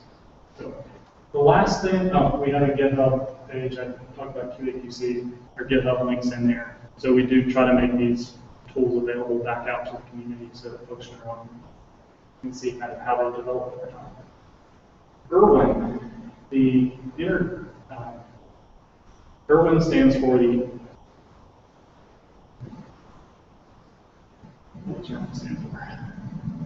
See, I was getting I told somebody I was going to get tangled up in acronyms. Integrated reporting of wildfire information. Irwin. So this piece of automation, I don't think we expect it to be as big for us as it has been, but let me talk about that. Irwin was set up, or is a project designed to solve this problem. We have a whole lot of applications in wildfire. There's been not a whole lot of governance around establishing new IT applications, and you can see we have 38 for fire planning, 31 for fire response, 26 for tactical preparedness, 74 applications. That was as of 2008. And having a lot of applications isn't necessarily bad, but each one of those represented its own data input point.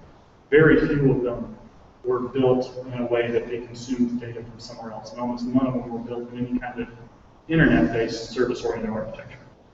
WIFTIS was based on service-oriented architecture, but almost entirely internal services, not external services. So Irwin was going to fix that problem, reducing redundant data entry, make it more consistent, identify our authoritative data, and make access to good data faster. It's both a Department of Interior and Forest Service project. It's kind of first of breed in that way, but the two of them are both on the charter. DOI is the managing agency, but both of them provide a business lead, so some direction. It was originally conceived of as a black box. It doesn't have a user interface. You don't log into Irwin to do anything. Now that they've been around for a while, you can. There is a login for data keys, so that we can watch the data flow between applications. But the general, our end user really doesn't go into this application. How does it work? It's an API, so an application programming interface. We have our dispatch systems. We right now have 4 dispatch systems attached to it. Wildcat, which is installed in about 83 locations across the U.S. Wildcat is the computer-aided dispatch for wildfire in the lower 48. Alaska has 2. There's a federal CAD and a state CAD in Alaska. And then Texas, the state of Texas has their CAD, which is, I know they're moving to one called fire response, but the state of Texas has their CAD integrated into this system as well. So the dispatch systems are providing, when we have a new fire, all that information goes into dispatch. It immediately goes to Irwin and is available to our applications. Should they need a fire code used to be its own standalone application. So I need a charging code for a fire, I go log in the fire code and type in all the same information that the dispatcher. Actually, the dispatcher did a lot of this. They had 4 screens. They went from application to application, typing in the same information. So I go in fire code, type in the same information, and I get a 4-letter code, and that's the only thing that we use that application for. Once that 4-digit code went out there, everybody puts it on their timesheets, and they roll on. But there was a whole workflow built around that because it was a need. Came out of the National Fire Plan. Congress said you're going to come up with a unique financial code for every fire. So they built a system to do it. Decision support, so WIFTIS, we were a participant, and then our official situation report, which is if you read the daily fire news, that's where all that information comes from on the big fires. If you have a big fire, we fill out a situation report, and about 40% or 60% of the information on that report comes from dispatch. So dispatch was handling a lot of this. Now, the current workflow, the dispatcher creates the fire. If they need a fire code, they just punch a button in their dispatch center. That's in their dispatch program. That's in the Message City API, which reaches out to fire code, grabs fire code, pulls it into the data stream, and Wildcat reads it again. WIFTIS reads all the fires so that we've got everything. That way if I'm working on fire A, I can see fires B, C, and D around me for situational awareness. And then when it comes time for a daily situation report, 40 to 60% of the information in that is filled out, and the rest of it, kind of the narrative information, gets filled out and also goes back and is then shared to the other systems. And maybe it shouldn't have been surprising, but we weren't planning for all the read-only systems. There are about 40 systems that just need to read urban data. They just need to read fire data. One thing Irwin doesn't do yet is fire perimeters, but it's coming. There's probably maybe 10 systems that deal with fire perimeters right now, and most of them you just upload a shapefile. Irwin, it's an API. It's actually a web feature service it's been extended to add additional functions onto it. And so most of the systems that interact with it aren't even spatial. They don't even realize they're interacting with an Esri feature service. But they are, and it has the capability to share spatial. So that, I guess, in 2012, the year I got hired, we had user centers somewhere around 16,000 fires in the wilderness. Last year, we had user center about 150, because it all comes through the system. And so I don't know what the dispatchers are doing with their time. Hopefully, they're supporting firefighters, but they're hopefully spending less time entering data into WIFTIS and more time using it as decisions. Okay. Where can you find out more if I haven't talked to you often enough, or if you think of something while you're thirsty today? The RDNA, the group I work for, is linked up here at the top. WIFTIS has its own webpage. It's wfdss.usgs.gov. The FGDC Cadastral Subcommittee is where you'll find a lot of information on federal business needs for tax parcel data. And the National Wildfire Coordinating Group, that's where the Geospatial Subcommittee has its link. All of kind of the standardization that goes on around wildfire data. We have a data download page, so the data that we can make available that's not sensitive is available through our data download page. We are working towards an interagency data download page that wouldn't be application specific, but we would have one portal for all wildfire data, regardless of agency. So stay tuned, but for now, that site has probably the most downloadable data you can get. And I'll open it up for questions. Anyone? Everybody's thirsty. All right. Thank you, Andrew. Hey, thanks. You said IT is no longer down at it's getting back at it. So what sort of back end do you have for your feature services? Sure.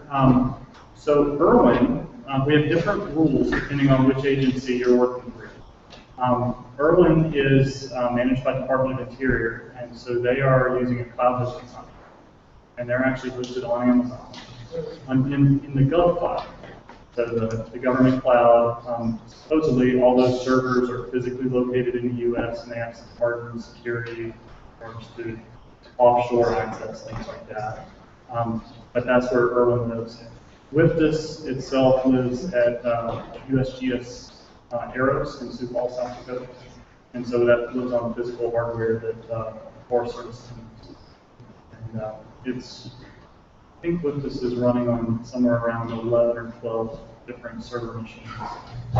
Each of the models is run on at least 4 or 5 of those, so that as modeling requests come in, there's a queue on one server that keeps those requests and then parcels them out to 5 different modeling servers.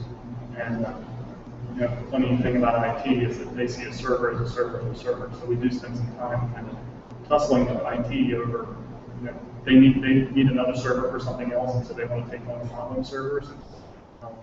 Well, maybe, it's November, you can have it, but we need it back in March, and those sorts of things. So,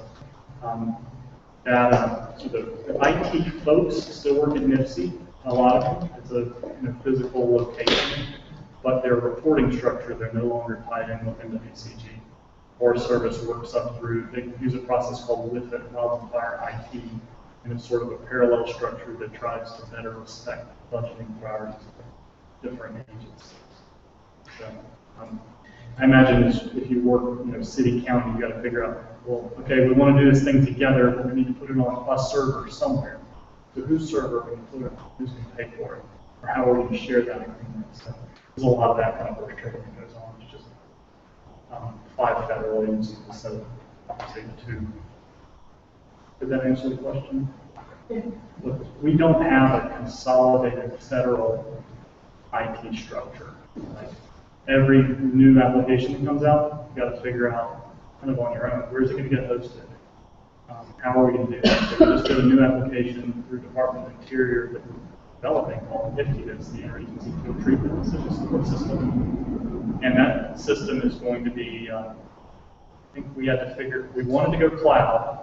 We had 5 vendors bid for cloud, and IBM actually. So that one's living on IBM infrastructure. So do you have problems with relations working on stuff? If you're cross-agency sort of, how do you do that with? Yeah, anytime you have to interchange data with another system, it's in a different environment. There's an interconnection security agreement that's got to be done. Federal IT security, we do have access to federal IT security professionals, so we have to work through them and their processes. So do you, as not an IT person per se, have access to the other organization's infrastructure with logins and things, or? Yeah, so I'm an interior employee, and they had to do some figuring to make it happen, but my card is used to access the Forest Service's infrastructure in Sioux Falls. I don't have to do it very often, so one of the interesting things about the way we do these big projects is that we often contract like all the operations and maintenance. So while I might do the data work in getting the data sets together, I send them to the contractor who then actually loads them into our SDE. I don't have SDE access to the witness backend, which is, so that provides a set of challenges. Yeah. But I do have access to the backend SQL database, which is or Oracle database. I'm not sure why they all, one was easier to do, the other one was like, you want what? You want access to SDE? No. Like, okay, they don't understand SDE, the IT folks don't, but they understand Oracle. Like, oh yeah, we can set you up read-only Oracle. Okay. Yeah. Have you had any pushback from your IT department using Amazon Cloud, or did you have to convince them of anything to allow you to use it? With Irwin, their DOI is cloud first. So you would have pushback if you went without a cloud solution first. Yeah. The Forest Service they want us to go with their infrastructure arrows first. And so if you're going Forest Service, there's very little wiggle room. We do have an Amazon, I don't know if I had Amazon in my FME diagram, but we're using FME, our FME server set up in Amazon through a research and development project. So that's sort of a pilot project. Okay. So right now we have access to it as a pilot, but anytime we have something, has anybody heard of wildfires near me? That application? Okay. Go look for it, just Google wildfires near me. And it's using Irwin data and making it available to the general public. So you put in location of interest, and it'll email you if a new fire pops up within your radius. So I set one 20 miles on my house. If a new fire pops up, I get an email about it. Right, that uses Amazon for this year. But we've already had the CIO call us and say, "What are you doing?" And we said, "Well, it's data." And he said, even if it's data, I mean, you've rolled it out, you've got, how many subscribers do you have in there? 100? We said 10,000, he said, well, we need to harden this thing. And we did some negotiation, and they've given us a little bit of slack, but we're looking at actually handing that application off to somebody else to manage. So we're in R&D. We don't really want to own big production applications. We can help it, because it really takes away our flexibility. So with that one, we're talking to U.S. Fire Administration under FEMA, and looking to see if they'd be interested in hosting and running that as a way to inform the public about wildfire. Mm-hmm. So that's actually, we think that's an RDNA success story. We've built something that somebody wants really, really bad, and then IT says, come on. And we say, okay, fine, find somebody to run this thing. We think we will have an audience out there. It's not U.S. Fire Administration, it will be, the next Google or somebody like that. Somebody will be interested in having this thing and making sure the public stays informed about wildfire. That was a longer answer than I wanted, I'm sure. Just trying to get it locally is tough enough, so. Yeah, it's, in the cloud, it depends on who you talk to, right? The Department of Interior has been very, very supportive of the cloud.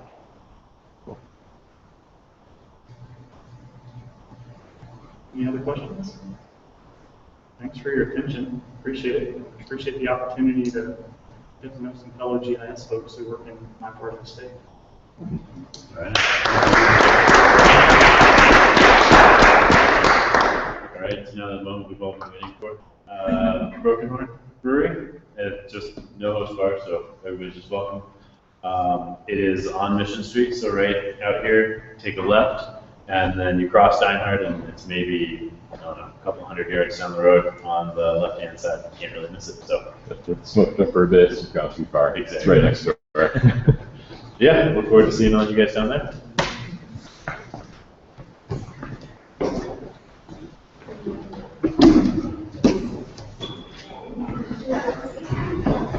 Oh.